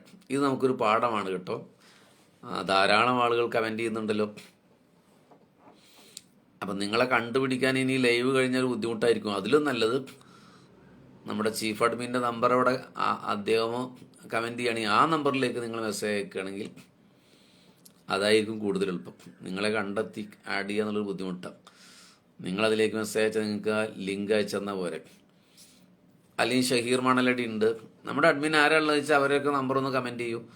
ആ കമൻറ്റിൽ നമ്പറിലേക്ക് നിങ്ങൾ മെസ്സേജ് അയച്ചാൽ മതി. അപ്പോൾ നിങ്ങൾക്ക് ഗ്രൂപ്പിലാകാം. കാരണം ഈ ഫേസ്ബുക്ക് ലൈവ് ചിലപ്പോൾ റമദാൻ കഴിഞ്ഞാൽ നിൽക്കും, റമദാനിൽ തന്നെ ചിലപ്പോൾ നിൽക്കും. അപ്പോൾ വാട്സപ്പിൽ നമ്മുടെ ക്ലാസ് നടക്കുന്നുണ്ട്. മദീന മാത്രമാണ് പറയുള്ളൂ കേട്ടോ. അത് വിചാരിച്ചിട്ട് ആഡ് ചെയ്യപ്പെട്ടാൽ മതി. വേറൊരു സംഭവം അതിലില്ല, മദീന മാത്രം. അപ്പോൾ ഹബീബിങ്ങളെ, ഇമാം ഷാഫി റളിയല്ലാഹു അൻഹു നഫീസത്തുൽ മിസ്രിയ റളിയല്ലാഹു അൻഹയുടെ അടുത്തേക്ക് വരും.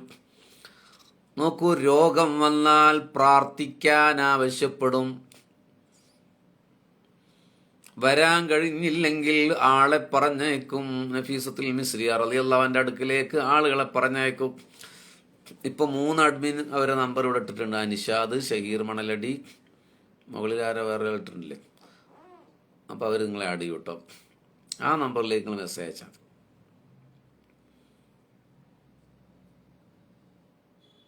അപ്പോൾ എല്ലാ തവണയും നഫീസത്തുൽ മിസ്രിയ റളിയല്ലാഹു അൻഹ ദുആ ചെയ്യും.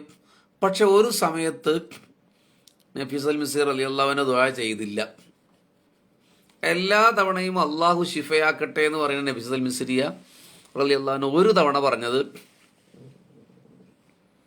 അള്ളാഹുവിൻ്റെ അടുത്ത് നല്ല സ്ഥാനം ലഭിക്കട്ടെ എന്നാണ്. ആ രോഗത്തിൽ ഇമാം ഷാഫി റളിയല്ലാഹു അൻഹു മരിക്കുകയും ചെയ്തു. ശിഹാബ് തങ്ങൾ എളമ്പുളശ്ശേരി നമ്മുടെ അഡ്മിനാണ്. അവർ നമ്പർ ഇട്ടിട്ടുണ്ട് അവിടെ. നോക്കൂ ഹബീബിങ്ങളെ, നമ്മൾ ഖുർആനിൽ സൂറത്തു ലുഖ്മാനിൻ്റെ അവസാനത്തെ ഒരായത്തുണ്ടല്ലോ, സൂറത്തു ലുഖ്മാനിൻ്റെ അവസാനത്തെ ആയത്തിൽ, 1 സെക്കൻഡ്, സോറി.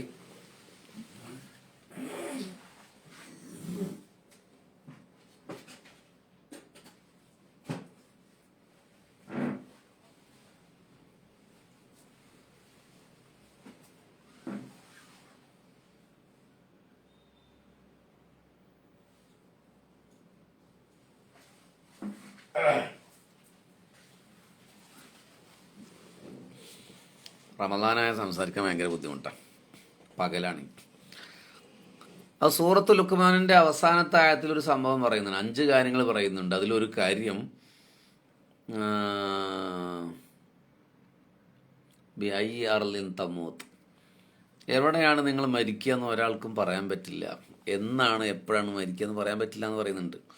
അപ്പോൾ ഇമാം ഷാഫി റളിയല്ലാഹു അൻഹു ധാരാളം ദുആ ചെയ്യാൻ പറയുമ്പോഴൊക്കെ ശിഫയ്ക്ക് വേണ്ടി ദുആ ചെയ്ത നഫീസത്തുൽ മിസ്രിയ റളിയല്ലാഹു അൻഹാ, ഇമാം ഷാഫി മരിക്കുന്ന ആ രോഗത്തിന് ദുആരക്കാൻ പറഞ്ഞപ്പോൾ പറഞ്ഞത് അള്ളാഹുവിൻ്റെ അടുത്ത് ഉയർന്ന സ്ഥാനം കിട്ടട്ടെ എന്ന, രോഗശമനത്തിന് വേണ്ടി പ്രാർത്ഥിച്ചില്ല. അപ്പോൾ നഫീസത്തുൽ മിസ്രിയ റളിയല്ലാഹു അൻഹയ്ക്ക് ഇമാം ഷാഫി റളിയല്ലാഹു അൻഹ വഫാത്താകാൻ സമയമായി എന്ന് എങ്ങനെയാണ് അറിഞ്ഞത്? അത് നിങ്ങൾ ആലോചിക്കുക.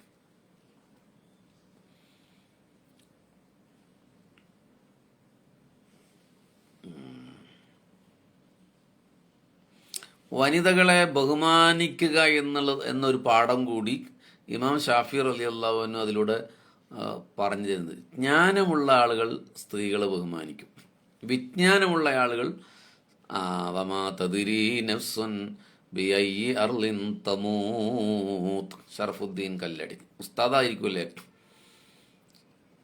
ചിലവരെ ഫേസ്ബുക്ക് ഐ ഡിയിൽ ഉസ്താദ് ഒന്നും എഴുതിയിട്ടുണ്ടാവില്ല, അപ്പോൾ അതുകൊണ്ട് നമുക്കറിയില്ല. ആയത്താണ്. അപ്പോൾ ഹബീബിങ്ങളെ, സ്ത്രീകളെ പരിഗണിക്കുക, ബഹുമാനിക്കുക എന്നത് വിജ്ഞന്മാരുടെ സ്വഭാവത്തിൽപ്പെട്ടതാണ്. അപ്പോൾ ഇമാം ഷാഫി റളിയല്ലാഹു അൻഹു വിജ്ഞനായതുകൊണ്ട്, ജ്ഞാനമുള്ളായതുകൊണ്ട് സ്ത്രീകളെ റെസ്പെക്റ്റ് ചെയ്തിരുന്നു. ഇനി നിങ്ങൾക്ക് അത്ഭുതപ്പെടുന്ന ഒരു കാര്യം ഞാൻ പറയട്ടെ. ആന്ന് പറ. നിങ്ങളാന്ന് പറഞ്ഞാലേ ഞാൻ പറയുള്ളൂ. അത്ഭുതപ്പെടുന്ന ഒരു കാര്യം പറയട്ടെ.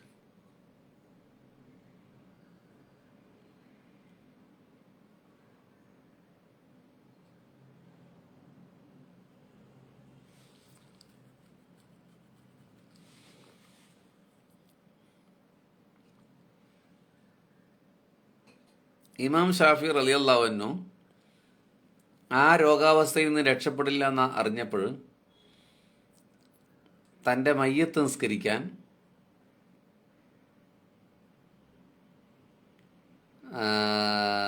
നഫീസത്തുൽ മിസ്രിയ റളിയല്ലാഹു അൻഹയോട് വസിയത്ത് ചെയ്തു. മയ്യത്ത് നിസ്കരിക്കാൻ വേണ്ടി വസിയത്ത് ചെയ്തു. ആലോചിച്ച് നോക്കിയേ. അങ്ങനെ സംഭവിക്കുന്ന എപ്പോഴെന്ന് അറിയാം, ഇമാം ഷാഫി റളിയല്ലാഹുവിൻ്റെ മയ്യത്ത് ജനാസ വീട്ടിൽ നിന്ന് മയ്യത്ത് നിസ്കാരം മറവ് ചെയ്യാൻ വേണ്ടി കൊണ്ടുപോകുന്ന വഴിയിൽ നഫീസുൽ മിസ്രിയ തീരെ വയ്യാത്തൊരവസ്ഥയായിരുന്നു. അപ്പോൾ അവർ വീടിൻ്റെ മുന്നിൽ നിർത്തി വീട്ടിൽ വെച്ചിട്ടാണ് ഇമാം ഷാഫിയുടെ മയ്യത്ത് നിസ്കാരം നഫീസുൽ മിസ്രിയ റളിയല്ലാഹു അൻഹ നിസ്കരിക്കുന്നത്. അവർ വീട്ടിൽ നിന്നിട്ടാണ് നിസ്കരിച്ചത്.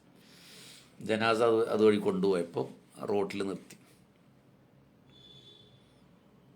അപ്പോൾ നഫീസത്തുൽ മിസ്രിയ റളിയല്ലാഹു അൻഹയുടെ ഒരു മഹത്വം എന്താണെന്ന് പറയുക, ഇമാം ഷാഫി റളിയല്ലാഹു അൻഹു എൻ്റെ നിസ്കരിക്കണമെന്ന് വസിയത്ത് ചെയ്തു.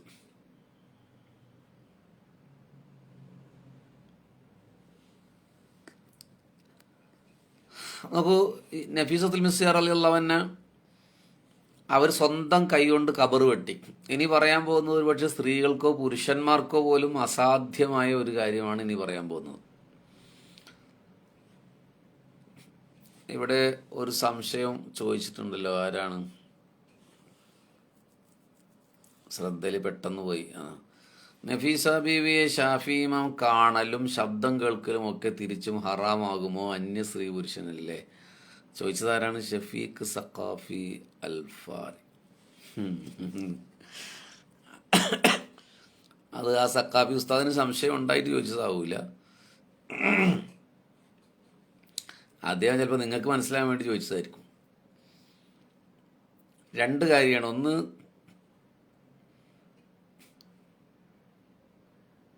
രണ്ടിലൊരു കാര്യം ഞാൻ പറയുന്നില്ല, ഒരു കാര്യം പറഞ്ഞാൽ മതി. കാരണം ഫേസ്ബുക്ക് ലൈവ് ആയതുകൊണ്ട് പറയണില്ല.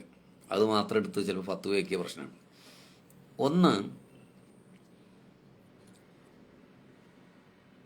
ഇമാം ഷാഫി റളിയല്ലാഹു അൻഹു നഫീസത്തുൽ മിസ്രിയ റളിയല്ലാഹു അൻഹയെ കണ്ടു എന്നതിന് തെളിവൊന്നുമില്ലല്ലോ. മറക്ക് പിന്നിൽ നിന്നിട്ട് സംസാരിച്ചാലും വിജ്ഞാനം പഠിക്കാൻ പറ്റുമല്ലോ, അല്ലേ? കണ്ടു എന്നതിന് നമ്മുടെ അടുത്ത് തെളിവുണ്ടോ? ഞാനും പറഞ്ഞിട്ടില്ല. ഉണ്ടെന്ന് വന്നാൽ പോലും അത് തെറ്റാണെന്ന് ഞാൻ പറയില്ല കേട്ടോ, അത് വേറെ കാര്യം. പക്ഷേ കണ്ടു എന്നതിന് തെളിവില്ല. രണ്ടാമത്തെ കാര്യം, ശബ്ദം കേൾക്കുക എന്നുള്ളത് വികാരപരമായ ഹറാമാണെന്ന് സംഭവിക്കുമ്പോഴല്ലേ അത് തെറ്റാവുകയുള്ളൂ. ഇത് ജ്ഞാനം പഠിക്കാൻ വേണ്ടിയല്ല. അങ്ങനെയാണെങ്കിൽ ആണുങ്ങളായ അധ്യാപകരുടെ വയലൊക്കെ സ്ത്രീകളും കേൾക്കുന്നില്ലേ, ഇപ്പം ഇത് കേട്ടുകൊണ്ടിരിക്കുന്നില്ലേ? അങ്ങോട്ടും അങ്ങനെ വരില്ലേ? പെണ്ണുങ്ങൾക്ക് മാത്രമായിട്ടൊരു കുറ്റമൊന്നുമില്ലല്ലോ. ഇപ്പം ഇൽമ് പഠിക്കാനാണ് അത് അനുവാദം ഉണ്ടല്ലോ. ഇൽമ് പഠിക്കുന്നതിന് വേണ്ടി കാണലും അനുവദനീയമാണെന്ന് വേറൊരു മസാലയുണ്ട്. അതും വെച്ച് പിടിക്കാൻ പറ്റും നമുക്ക്. ഇൽമ് പഠിക്കാൻ വേണ്ടി കാണൽ അനുവദനീയമാണ്. ഈ ശബ്ദം ഔറത്താണോ എന്നൊരാൾ ചോദിച്ചില്ല. ശബ്ദം ഔറത്താവുന്നതൊക്കെ എപ്പോഴാണ്? അത് മിസ്യൂസ് ചെയ്യപ്പെടുമ്പോൾ മാത്രമാണ് ശബ്ദം ഔറത്താകുക. അല്ലെങ്കിൽ വാങ്ക് വിളിക്കുന്ന ശബ്ദം ആണുങ്ങളുടെ പെണ്ണുങ്ങൾ കേൾക്കുന്നില്ലേ? അപ്പോൾ ശബ്ദം പെണ്ണുങ്ങൾ ആണുങ്ങളുടെ കേൾക്കില്ല, ഔറത്തല്ലേ? തിരിച്ചു മാത്രമാണെങ്കിലും പ്രശ്നം വരും.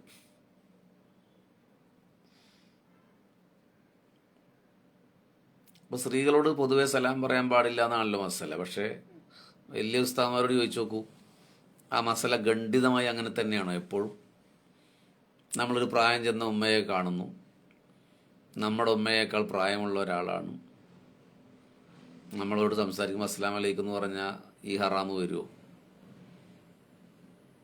അല്ലെങ്കിൽ നല്ല കാര്യം സംസാരിക്കുമ്പോൾ ഒരു സലാം പറഞ്ഞുകൊണ്ട് ഇപ്പോൾ ഹറാമ് വരുമോ? ശബ്ദം ഒരാളെ ഹറാമിലേക്ക് എത്തിക്കുമെങ്കിൽ ശബ്ദം മാത്രമല്ല, ബാക്കിയുള്ളതൊക്കെ ഹറാമായിരിക്കും. അപ്പോൾ അത് അനുവദനിച്ചാൽ അതുപോലെ രജിസ്റ്റർ ചെയ്തത് അതുകൊണ്ടാണ്. അങ്ങനെ അനുവാദം കൊടുത്താൽ അതൊരു കാരണം ഹലാലാക്കണ്ടെന്ന് കരുതിയിട്ടാണ്. മനസ്സിലായോ? ഒരു കാരണം ഹലാലാക്കണ്ടെന്ന് കരുതിയിട്ടാണ് രജിസ്റ്റർ ചെയ്ത്. അല്ലാതെ ഖണ്ഡിതമായി എപ്പോഴും അങ്ങനെ ആയിക്കൊള്ളണമെന്നില്ല. പിന്നെ ഇമാം ഷാഫി റളിയല്ലാഹു അൻഹു ആരാണ്, നഫീസത്തുൽ മിസ്രി റളിയല്ലാഹു അൻഹു ആരാണ്, അതുകൂടി നമ്മൾ മനസ്സിലാക്കണം. അപ്പോൾ സക്കാഫി ഉസ്താദിന് ഇതൊക്കെ അറിയാം, പക്ഷെ നിങ്ങൾക്ക് മനസ്സിലാകാൻ വേണ്ടി അദ്ദേഹം സംശയം ചോദിച്ചത്. പിന്നെ ഞാൻ പറയാത്ത ഒരു കാര്യം ഉണ്ടല്ലോ, അത് തൽക്കാലം ഫേസ്ബുക്ക് ആയതുകൊണ്ട് പറയണില്ല.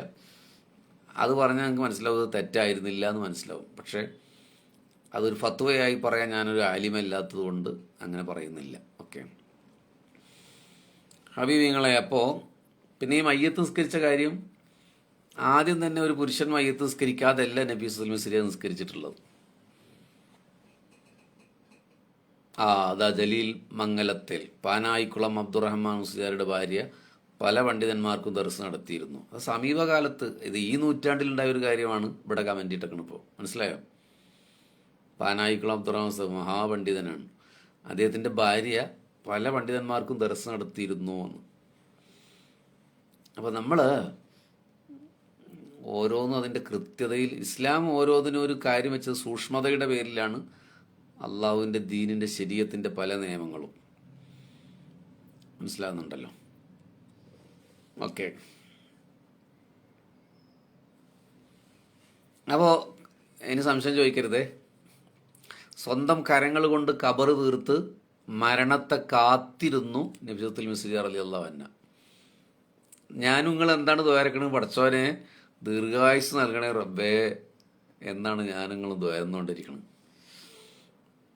നമ്മൾ ദീർഘായുസിന് വേണ്ടി പ്രാർത്ഥിക്കുമ്പോൾ എപ്പോഴെങ്കിലും ഇങ്ങനെ പറയുന്നുണ്ടോ, അള്ളാഹുവേ ഹൈറായ ആഫിയത്തുള്ള തഖ്വയുള്ള ദീർഘായുസ് നൽകണേ എന്ന് നമ്മളെപ്പോഴെങ്കിലും പ്രാർത്ഥിക്കുന്നുണ്ടോ? കുറേ ജീവിക്കാൻ കഴിഞ്ഞു എന്നുള്ളത് അത്ര വലിയ സംഭവമാണോ? കുറേ ഇനിയൊരു 50 കൊല്ലം കൂടി ഞാൻ ജീവിക്കുക, അല്ലെങ്കിൽ നിങ്ങൾ ജീവിക്കുക, അതിപ്പോൾ അള്ളാഹു ചെയ്യുന്ന വലിയ അനുഗ്രഹം നിങ്ങൾക്ക് തോന്നുന്നുണ്ടോ? ആ 50 കൊല്ലം നമുക്ക് ഇബാദത്ത് ഇപ്പോൾ ചെയ്തതിനേക്കാൾ കുറവാണ് ചെയ്യുന്നത്, തെറ്റാണ് കൂടുതൽ ചെയ്യുന്നതെങ്കിൽ ആ ലൈഫ് നഷ്ടമല്ലേ ശരിക്കും പറഞ്ഞാൽ? അപ്പോൾ നമ്മൾ ദീർഘായുസിന് വേണ്ടി ഇങ്ങനെ കണകണാന്ന് ദ്വാരന്നിട്ട് കോഴിമുട്ട കൊടുത്ത് ദർസിൽ വയലിൽ ദ്വാരിപ്പിച്ചിട്ട് വലിയ കാര്യമുണ്ടെന്ന് എനിക്ക് തോന്നുന്നില്ല. ഇനി ഇത് ട്രോളാക്കണ്ട, ഞാൻ പറഞ്ഞത് ഇങ്ങനെയാണ്. ആഫിയത്തുള്ള ദീർഘായുസ് വേണം. ഒരാൾ 100 കൊല്ലം ജീവിച്ചു, കട്ടിലുമിങ്ങനെ കിടക്കുകയായിരുന്നു, അതിൽ വല്ല കാര്യമുണ്ടോ? അപ്പോഴും ദീർഘായുസ് കിട്ടും. കട്ടലിൽ ഇങ്ങനെ ക്ഷയരോഗം പിടിച്ച് കിടക്കുക, വല്ല കാര്യമുണ്ടോ? അല്ലെങ്കിൽ ഇപ്പം ജീവിച്ച് തീർത്ത ലൈഫിനേക്കാൾ കൂടുതൽ നന്മയും തിന്മയും തൂക്കുമ്പോൾ ഇനി തിന്മയാണ് ചെയ്യുന്നതെങ്കിൽ എന്തിനാണ് ദീർഘായുസ്? അപ്പോൾ നമ്മൾ പ്രാർത്ഥിക്കേണ്ടത്, അള്ളാഹുവേ തഖ്വയുള്ള ആഫിയത്തുള്ള ദീർഘായുസ് നൽകണമേ എന്നാണ്. അപ്പോൾ നമുക്ക് മരണത്തെ പേടിയായതുകൊണ്ടാണ് പലപ്പോഴും ഇപ്പോൾ മരിച്ചാൽ മാഷാ അല്ലാ, നമ്മുടെ ഒരു കണക്കൂട്ടിൽ, അള്ളാൻ്റെ കണക്കൂട്ടിൽ എന്താണെന്ന് നമുക്കറിയില്ല, നമ്മുടെ ഒരു കണക്കൂട്ടിൽ നമ്മുടെ നന്മയും തിന്മയും തൂക്കിയ നന്മയാണ് കൂടുതൽ എന്ന് ഉറപ്പല്ലേ നമുക്ക്. പിന്നെന്തിനാണ് മരണത്തെ പേടിക്കുന്നത്? മരണത്തെ ആഗ്രഹിക്കരുത്. നഫീസുൽ മിസ്രിയ ഞാനൊന്ന് മരിച്ചെങ്കിൽ എന്ന് ആഗ്രഹിച്ചിട്ടില്ല, പക്ഷെ അവർ പ്രതീക്ഷയോടെ കാത്തിരിക്കുകയാണ് ചെയ്തത്.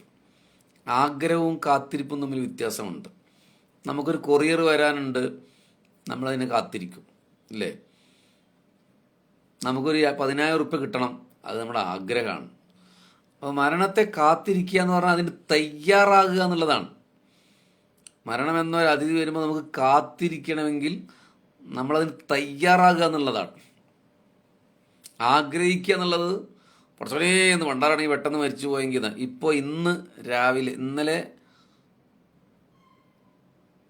അസറിന് ഞാൻ ജോലി ചെയ്യുന്ന മഹലിൽ 23 വയസ്സുള്ള ഒരു പെൺകുട്ടി സൂയിസൈഡ് ചെയ്തു, ആത്മഹത്യ ചെയ്തു. മുസ്ലിം പെൺകുട്ടിയാണ്. ഞാനിപ്പോൾ ലുഹറിൻ്റെ നിസ്കാരത്തിൻ്റെ സമയത്തൊക്കെ അതിന് മറവ് ചെയ്യുന്ന ഒരു പ്രവൃത്തിയിലായിരുന്നു. റമദാനാണ്, മുസ്ലിമാണ്. എന്തോ മാനസിക അസ്വസ്ഥത ആലോചിച്ച് നോക്കിയേ. അതൊക്കെ മരണം തിരഞ്ഞെടുക്കലാണ്. അള്ളാഹു പുറത്തു കൊടുക്കട്ടെ എന്ന് പ്രാർത്ഥിക്കല്ല, നമ്മൾ എന്താണ് ചെയ്യുക? അള്ളാഹു പുറത്തു കൊടുക്കട്ടെ. ഇന്നിപ്പോൾ ഒരു 10 മണി മുതൽ അതിൻ്റെ പിന്നിലേത് 12 മണി 1 മണിക്കൊക്കെ അതിനെ മറവ് ചെയ്തുകൊണ്ടിരിക്കുകയാണ്. റമദാനാണ്. ഇന്നലെ ഒരു ചെറുപ്പക്കാരൻ ബൈക്ക് ആക്സിഡൻറ്റിൽ മരിച്ചു. ജുനൈദ് അപ്പോൾ ഒരു വ്ളോഗറാണ്. അള്ളാഹു പുറത്തു കൊടുക്കട്ടെ, മാഫറത്ത് കൊടുക്കട്ടെ. വാർത്തകൾ സത്യമാണെങ്കിൽ പോസ്റ്റ്മോർട്ടം റിപ്പോർട്ടിൽ ആൽക്കഹോളിൻ്റെ അംശമുണ്ട് എന്നാണ്. സത്യമാകാതിരിക്കട്ടെ. സത്യമാണെങ്കിൽ വലിയ കഷ്ടമല്ലേ നമ്മുടെ കാര്യം. റമദാനിലൊക്കെ ഒരാൾ മദ്യപിക്കുക എന്ന് പറഞ്ഞാൽ. പക്ഷേ മരിച്ചുപോയ ഒരാളെക്കുറിച്ചോ ജീവിച്ചിരിക്കുന്ന ഒരാളെക്കുറിച്ചോ നമ്മൾ അയാൾക്ക് ഇഷ്ടമില്ലാത്ത പറയാൻ പാടാത്തത് കൊണ്ട് ഫേസ്ബുക്കിലൊക്കെ കമൻറ്റ് ചെയ്യുമ്പോൾ ശ്രദ്ധിക്കണം. ചിലപ്പോൾ സത്യമാകാൻ പോലും സാധ്യത ഉണ്ടാവില്ലോ. അന്വേഷണം നടക്കുമ്പോൾ ചിലപ്പോൾ അയാളെ ആക്രമിച്ചിട്ട് ഒരു മദ്യക്കുപ്പി വായിലൊഴിച്ചാലും പോരെ, അങ്ങനെയൊക്കെ സംഭവിക്കാമല്ലോ. അങ്ങനെ ആക്രമിക്കാൻ ഒരു കാരണം ഉണ്ടായിരുന്നു. ഞാൻ അതിനെക്കുറിച്ചും ചർച്ച ചെയ്യുന്നില്ല. നമ്മളങ്ങനെ വ്യക്തികളുടെ കുറവുകളെക്കുറിച്ച് ജീവിതത്തിൽ പുറമുണ്ടാകും, പക്ഷെ സമീപകാലത്തൊന്നും ഞാൻ അങ്ങനെ സംസാരിക്കാറില്ല. അതുകൊണ്ട് അള്ളാഹു പുറത്തു കൊടുക്കട്ടെ, നമുക്ക് പ്രാർത്ഥിക്കാനേ പറ്റുള്ളൂ. അപ്പോൾ ഞാൻ പറഞ്ഞതെന്താ വെച്ചാൽ മരണത്തെ നമ്മൾ ആഗ്രഹിക്കരുത്, പക്ഷെ മരണത്തിന് വേണ്ടി നമ്മൾ കാത്തിരിക്കണം, തയ്യാറായിരിക്കണം. അപ്പോൾ നമ്മൾ ദീർഘായുസിന് വേണ്ടി പ്രാർത്ഥിക്കുന്നതിൽ പോലും നമ്മുടെ ഒരു സ്വാർത്ഥതയുണ്ട്. കുറച്ച് കാലം കൂടി ദുനിയാവിൽ ജീവിക്കണമെന്ന നമ്മുടെ സ്വാർത്ഥത അതിൽ. ഇങ്ങനെ ഒരു തോട്ട് നിങ്ങൾക്ക് ആരെങ്കിലും പറഞ്ഞു തന്നിട്ടുണ്ടോ എനിക്കറിയില്ല. എനിക്ക് ചിലപ്പോൾ ഉണ്ടാകുന്ന ഭ്രാന്തൻ ചിന്തകളിൽ പെടുന്നത് ഞങ്ങളോട് പലപ്പോഴും പങ്കുവെക്കാറില്ല. അതിൽപ്പെട്ട ഒന്നാണ് നഫീസത്തുൽ മിസ്രിയ റളിയല്ലാഹു അൻഹ കാത്തിരുന്നു എന്നാണ്. അപ്പോൾ നമ്മൾ ദീർഘായുസിന് വേണ്ടി പ്രാർത്ഥിക്കുന്നത് കൂടുതൽ അമൽ ചെയ്യാൻ ഒരു അവസരത്തിന് വേണ്ടിയിട്ടോ, ഇനി ഒരു ആയുസ് കിട്ടിയ സ്വതക്ക ചെയ്യാൻ വേണ്ടിയിട്ടോ, കുറച്ചുകൂടി തഹജ്ജുദ് നിസ്കരിക്കാൻ വേണ്ടിയിട്ടോ ഒന്നുമല്ല. നമ്മൾ ദീർഘായുസിന് വേണ്ടി ആഗ്രഹിക്കുന്നത് കുറച്ചുകൂടി എൻ്റർടൈൻമെൻറ്റിന് സമയം കിട്ടാൻ വേണ്ടിയിട്ടാണ്. പക്ഷേ ഇപ്പോൾ നമ്മൾ മരിക്കുകയാണെങ്കിൽ നമുക്കറിയില്ല, നമ്മളിപ്പോൾ നന്മയും തിന്മയും അള്ളാഹു കൂട്ടി നോക്കുകയാണെങ്കിൽ എന്തായാലും നമ്മുടെ ഒരു നന്മയല്ലേ ഉണ്ടാവുള്ളൂ. തിന്മ തീരെ ചെയ്തില്ല എന്നല്ല പറഞ്ഞതിൻ്റെ അർത്ഥം, രണ്ടും കൂടി കൂട്ടി നോക്കുമ്പോൾ കൂടുതൽ നന്മയല്ലേ ഉണ്ടാവുള്ളൂ. അത് ഉറപ്പല്ലേ. നമ്മളാരെയും വഞ്ചിച്ചിട്ടില്ല, ഒരാളെയും മോഷ്ടിച്ചിട്ടില്ല, ഒരാൾ ഈബത്തും നമീമത്തും പറഞ്ഞിട്ടില്ല. അതാണ് വലിയ കുറ്റങ്ങൾ. അള്ളാഹുമായി ബന്ധപ്പെട്ട ചില തെറ്റ് ചെയ്തിട്ടുണ്ടാവും. അള്ളാഹു പുറത്തു തരട്ടെ, പുറത്തു തരുമെന്ന് പ്രതീക്ഷയുണ്ട്. എന്നാൽ ഇപ്പോൾ തിന്മകളുണ്ട്, പക്ഷെ നന്മകളാവും കൂടുതലുണ്ടാകും അല്ലേ. അങ്ങനെയാണെങ്കിൽ പിന്നെ എന്തിനാ മരണത്തെ പേടിക്കണത്? അപ്പോൾ ഹബീബിങ്ങളെ, നഫീസത്തുൽ മിസ്രിയ സ്വന്തം കൈകൊണ്ട് കബറ് കുഴിച്ച് അവരതിനു വേണ്ടി കാത്തിരുന്നു. മരണത്തെ ആ ഖബറിലിരുന്ന് 90ഓളം തവണ വിശുദ്ധ ഖുർആൻ പൂർണ്ണമായി ഓതി തീർത്തു. അതിൻ്റെ മുമ്പേ ഓതി തീർത്ത് വേറെയുണ്ട്. ഖബറിലിരുന്ന് 90 ഖത്മ് തീർത്തിട്ടുണ്ട് നഫീസത്തുൽ മിസ്രിയ റളിയല്ലാഹു അൻഹ. അതാ ഞാൻ നേരത്തെ പറഞ്ഞത്, നമ്മളൊക്കെ ലൈഫിൽ എന്താണ് ചെയ്തത്, എന്നിട്ട് എന്താണ് നമ്മുടെ അഹങ്കാരം, നമ്മൾ ഭയങ്കര സംഭവമാണ്, ഒരാളെ മൈൻഡ് ചെയ്യില്ല, അങ്ങനെ അങ്ങനെ അങ്ങനെ ഈവത്തും നെമിയത്തും ഫസാദും, നോമ്പായാലും ശരി നോമ്പല്ലെങ്കിലും ശരി, എന്ത് തേങ്ങാക്കൊലയാണ് എൻ്റെ ഒരു കൊളോക്കൽ ഭാഷയിൽ പറഞ്ഞ നമ്മുടെ കയ്യിലുള്ളത്. അപ്പോൾ ഹബീബിങ്ങളെ 90 ഖത്മ് തീർത്തു. ആരാ? ഞാനൊരു പരിപാടിയിലാണ് കേട്ടോ. 90 ഖത്മ് തീർത്തു നഫീസത്തുൽ മിസ്രിയ റളിയല്ലാഹു അൻഹ. അത് ഖബർ കുഴിച്ച അവസാന കാലത്തെ കാര്യമാണ് ഈ പറയുന്നത്. പക്ഷെ അതിൻ്റെ മുന്നേ ഖത്മ് വേറെ തീർത്തിട്ടുണ്ട് 90. നമ്മൾ ലൈഫിൽ എത്ര ഖത്മ് തീർത്തിട്ടുണ്ട്? ഞാൻ കഴിഞ്ഞ ദിവസം പള്ളിയിൽ പറയായിരുന്നു, ജുമാക്ക്, ജീവിതത്തിൽ ഇന്ന് വരെ ഒരു ഖത്മ് തീർക്കാത്ത നിർഭാഗ്യവാനെ അല്ലെങ്കിൽ നിർഭാഗ്യവതിയെക്കുറിച്ച് നിങ്ങളൊന്ന് ആലോചിച്ച് നോക്കൂ.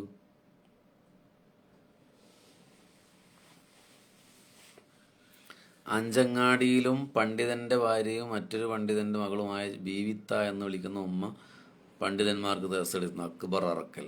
കണ്ടോ? അത് നമ്മുടെ സമീപ ഈ നൂറ്റാണ്ടിലെ ചരിത്രത്തിൽ പോലും എന്താ പറയുക, അങ്ങനത്തെ പെണ്ണുങ്ങളായ പണ്ഡിതന്മാരുണ്ടായിരുന്നു. നഫീസത്തുൽ മിസ്രിയ റളിയല്ലാഹുവിൻ്റെ കാലത്തെ ഒരത്ഭുതം മാത്രമല്ല, അത് അനുഭവമുള്ളവരാണ് ഈ പങ്കുവെക്കുന്നതൊക്കെ. അഞ്ചങ്ങാടി എന്ന് പറഞ്ഞാൽ ഇവിടുത്തെ തൊട്ടടുത്ത സമീപ പ്രദേശമാണ്. അപ്പോൾ അവരൊക്കെ ശബ്ദം കേട്ടിട്ടുണ്ടാവില്ലേ? നിങ്ങളുടെ ആ സംശയത്തിന് മറുപടി കിട്ടിയില്ലേ?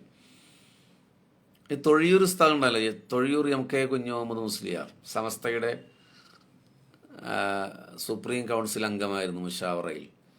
തൃശ്ശൂർ ജില്ലക്കാരനാണ്. ഞാൻ സംസാരിക്കുന്ന ചാവക്കാട് നിന്ന് കുറച്ച് ദൂരമേ ഉള്ളൂ. വലിയ ആലിമായിരുന്നു, പണ്ഡിതനായിരുന്നു. അപ്പം അദ്ദേഹത്തിൻ്റെ മാതാവ് ആണ് അദ്ദേഹത്തിന് മുത്തഫരീദൊക്കെ ഓതി കൊടുത്തത്. യാ റബ്ബേ, 10 കിതാബൊക്കെ ഓതി കൊടുത്തതേ, ചെറിയ ചെറിയ കിതാബുകളൊക്കെ അദ്ദേഹത്തിന് ഓതി കൊടുത്തത് സ്വന്തം ഉമ്മയാണ്. അദ്ദേഹത്തിൻ്റെ ബയോഗ്രഫിയിൽ, ഹിസ്റ്ററിയിൽ, ചരിത്രത്തിലുണ്ടത്. നമ്മുടെ അമ്മമാർക്ക് നമുക്ക് ഓയിത്തരാൻ പറ്റിയില്ല. പുതിയ കാലത്തെ ഉമ്മമാർക്കൊക്കെ ഒരു പക്ഷേ ഇനി കഴിയും, കാരണം അവർ നന്നായി പഠിക്കുന്നവരായതുകൊണ്ട്. അപ്പോൾ ഹബീബിങ്ങളെ, ഞാൻ പറയാൻ ശ്രമിച്ചത് എന്താണ്? 90 ഖത്മ് തീർത്തു കേട്ടോ. ആ ഖബറിൽ വെച്ച് തന്നെ ധാരാളം ദിക്റുകളും ദുആകളൊക്കെ നടത്തി. നമ്മുടെ സമസ്ത കേരള ജമിയത്തുൽ പ്രസിഡൻ്റായിരുന്ന ആനക്കര കോയക്കുട്ടി ഉസ്താദ്, അവരും അങ്ങനെ ഖബർ മുമ്പ് കുഴിച്ചിട്ടിരുന്നു, ഇടയ്ക്ക് അതിൽ ഇറങ്ങിയിരിക്കാറുണ്ടായിരുന്നു ഒക്കെ. അള്ളാഹു ആലം അങ്ങനെ അവരുടെ വഫാത്തിൻ്റെ സമയത്ത് പറയപ്പെട്ടിട്ടുണ്ട്. അങ്ങനെ ഇല്ലെങ്കിൽ അവർക്കത് ഇഷ്ടപ്പെട്ടില്ലെങ്കിൽ വർത്താനം, ഞാൻ കേട്ടിട്ടുണ്ട്, അങ്ങനെ ഞാൻ കണ്ടിട്ടില്ല. മരണം മുൻകൂട്ടി അറിഞ്ഞതുപോലെ തോന്നിപ്പിക്കുന്ന പ്രവർത്തനങ്ങളായിരുന്നു നഫീസത്തുൽ ബീവിയുടെ മിസ്രിയ റളിയല്ലാഹുവിൻ്റെ അവസാനത്തെ നാളുകൾ അടയാളപ്പെടുത്തിയത്. അവരുടെ ഭർത്താവ് മദീനയിലായിരുന്നു. അവരെ കത്തയച്ച് ഈജിപ്തിലേക്ക് വിളിച്ചു വരുത്തി. ജീവിതത്തിലെ മിക്ക ദിവസങ്ങളിലും നോമ്പ് നോറ്റ ബീവി റമളാനിൽ നോമ്പുകാരിയായിട്ടാണ് റമളാൻ 15 വഫാത്താകുന്നത്.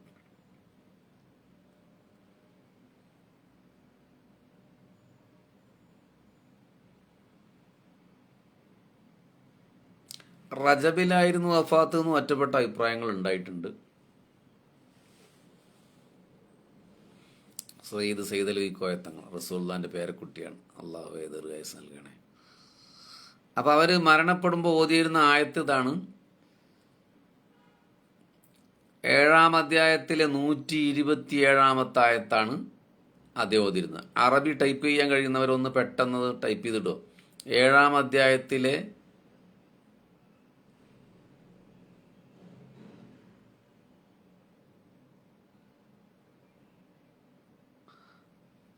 127-ാമത്തെ ആയത്ത്. തഴവ ഉസ്താദ് ഖബർ കുഴിച്ചിരുന്നു. അങ്ങനെ കുറേ ആൾക്കാർ ചെയ്തിട്ടുണ്ട്. അറബി അറിയുന്നവരൊന്ന് ടൈപ്പ് ചെയ്യും കേട്ടോ. 7-ാം അധ്യായത്തിലെ 127-ാം ആയത്ത്. ആ ആയത്ത് ഓതുമ്പോഴാണ് നഫീസത്തുൽ മിസ്രിയ റളിയല്ലാഹു അൻഹ ലോകത്തോട് വിട പറയുന്നത്. അപ്പോൾ കോയക്കുട്ടി ഉസ്താദിൻ്റെ കാര്യം ശരിയാണെന്നുള്ള റഷീദ് വൈസി പൈങ്കണ്ണൂർ കമൻറ്റ് ചെയ്യുന്നുണ്ട്. കോയക്കുട്ടി ഉസ്താദും അങ്ങനെ ഖബർ കുഴിച്ചിട്ടുണ്ടായിരുന്നു. അപ്പോൾ ഇനി നമുക്കും അങ്ങനെ ചെയ്താലോ? അല്ലേ? നമുക്കങ്ങനെ ചെയ്യാൻ പറ്റില്ലല്ലോ. അത് അനിഷാദ് PM ചെറുവാൾ ഉസ്താദ് കവർ വെച്ചിട്ടുണ്ടായിരുന്നു. അപ്പോൾ നമ്മൾ അറിയപ്പെടുന്ന പണ്ഡിതന്മാരും മഹാന്മാരും ഒക്കെ ചെയ്തിട്ടുണ്ട്. നമുക്ക് ചെയ്യണമെങ്കിൽ പള്ളിക്കാട്ടിൽ ചെയ്യാൻ പറ്റില്ല. കാരണം നമ്മുടെ വീട്ടിൽ കുഴിച്ചിടാനേ പറ്റുള്ളൂ. അല്ലെങ്കിൽ നമ്മുടെ സ്ഥാപനമൊക്കെ വേണം നമുക്ക്. അങ്ങനെ സ്ഥാപനമൊന്നുമില്ലല്ലോ. ഒരുപക്ഷെ കേരളത്തിൽ സ്ഥാപനങ്ങളില്ലാത്ത ഒരേ ഉസ്താദ് ഞാൻ മാത്രമായിരിക്കും അല്ലേ? സംഘടനയിലും ഇങ്ങനെ രംഗത്തൊക്കെ നിൽക്കുന്ന ഒരാളെന്ന നിലക്ക് സ്ഥാപനം നടത്താത്ത ഒരാൾ ഞാൻ മാത്രമായിരിക്കും എന്നോട് പലരും പറയാറുണ്ട്.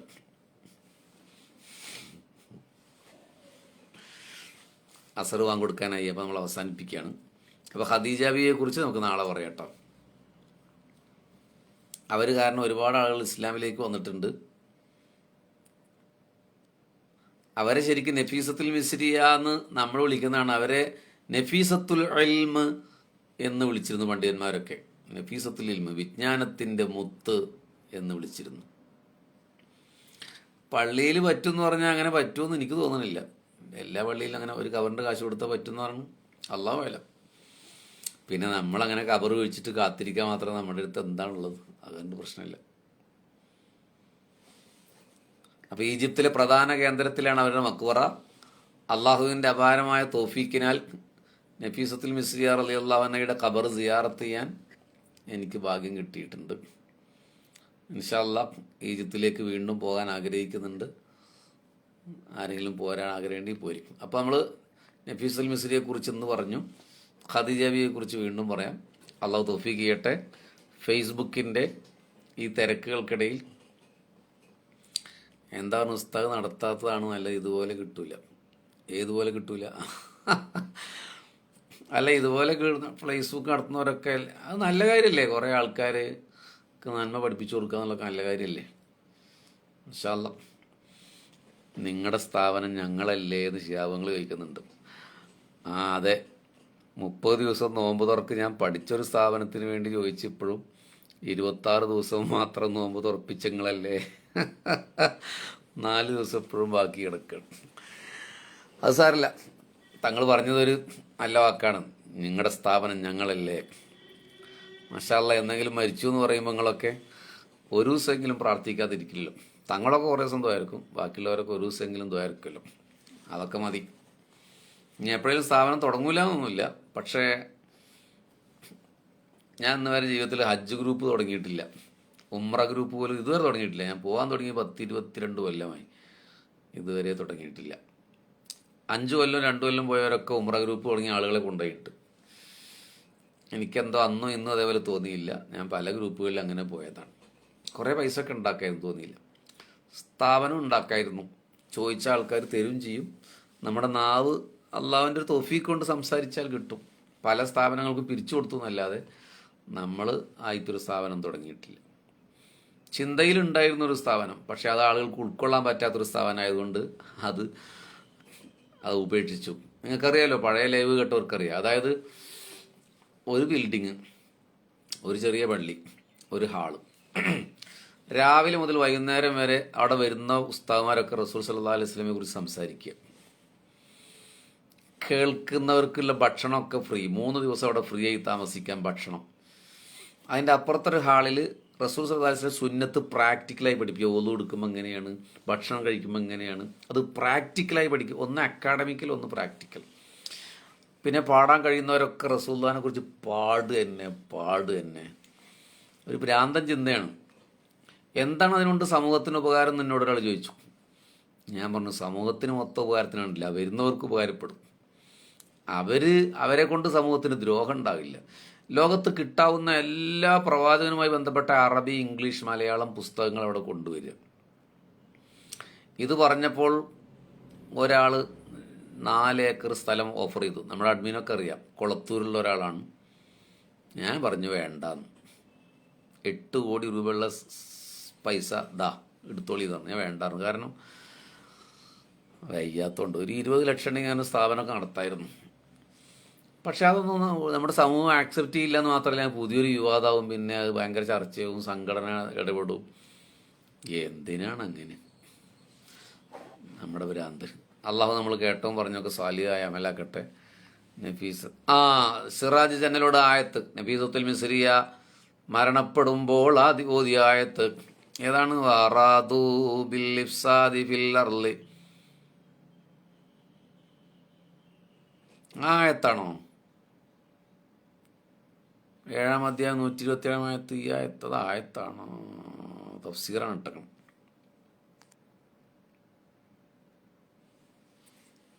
وقال الملأ من قوم فرعون أتذر موسى وقومه يفسدون في الأرض. ആയത്ത് തെറ്റിയുണ്ട് കേട്ടോ, അതെന്തോ പ്രശ്നം പറ്റിയിട്ടുണ്ട്. അതുകൂടി പറഞ്ഞ് നമുക്ക് പോവാം. എവിടെയോ ഒരു പാളിച്ച പറ്റിയിട്ടുണ്ട്. 7-ാം അധ്യായം 127-ാം ആയത്ത്.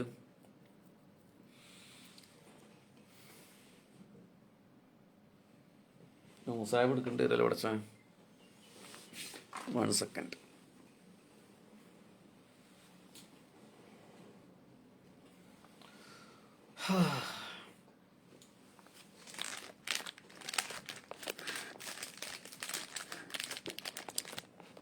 എൻ്റെ മന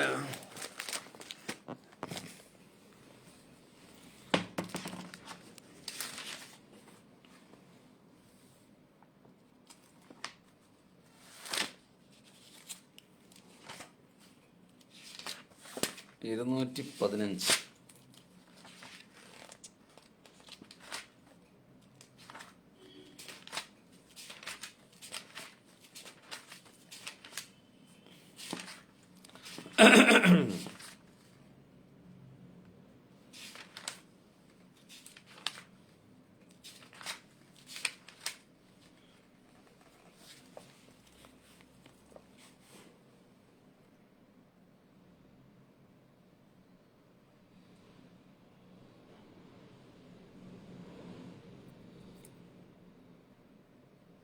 പറഞ്ഞ നമ്പർ തെറ്റിയുണ്ട് കേട്ടോ.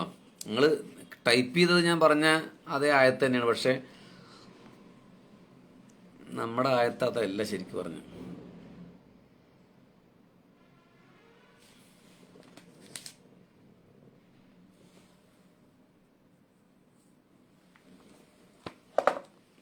അവരുടെ നാഥന്റെ സന്നിധിയിൽ അവർക്ക് ശാന്തിയുടെ സൗധങ്ങളുണ്ട്. അവരുടെ നാഥന്റെ സന്നിധിയിൽ അവർക്ക്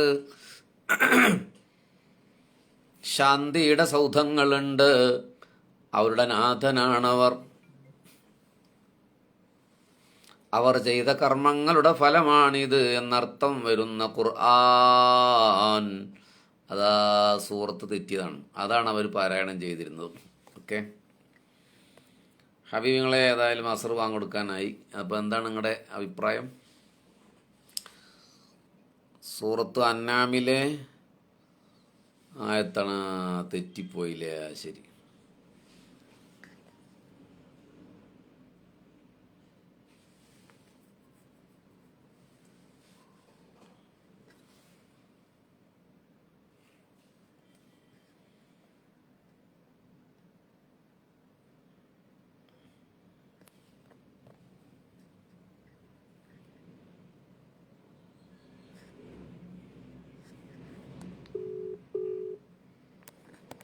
ഹബീബിങ്ങളെ വേറെ എന്തെങ്കിലും പറയണ്ടോ? അള്ളാഹുവേ, കമൻറ്റ് നോക്കൂ ഹബീബി. കമൻ്റ് ആണല്ലോ.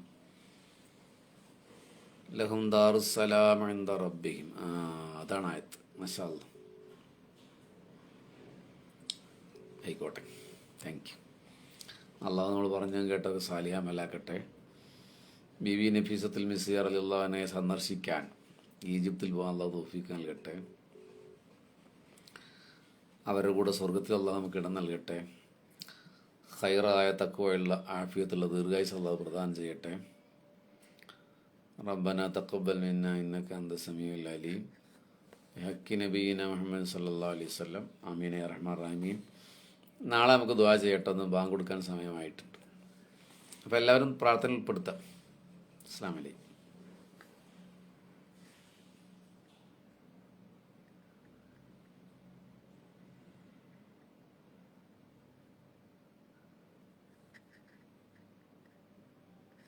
ബിസ്മിയും ഹംദും സലാത്തും നൽസലാമു മുന്നേ ബിള്ളിനെ ഫീസത്തുമാല ഞാൻ തുടങ്ങിയിടുന്നേ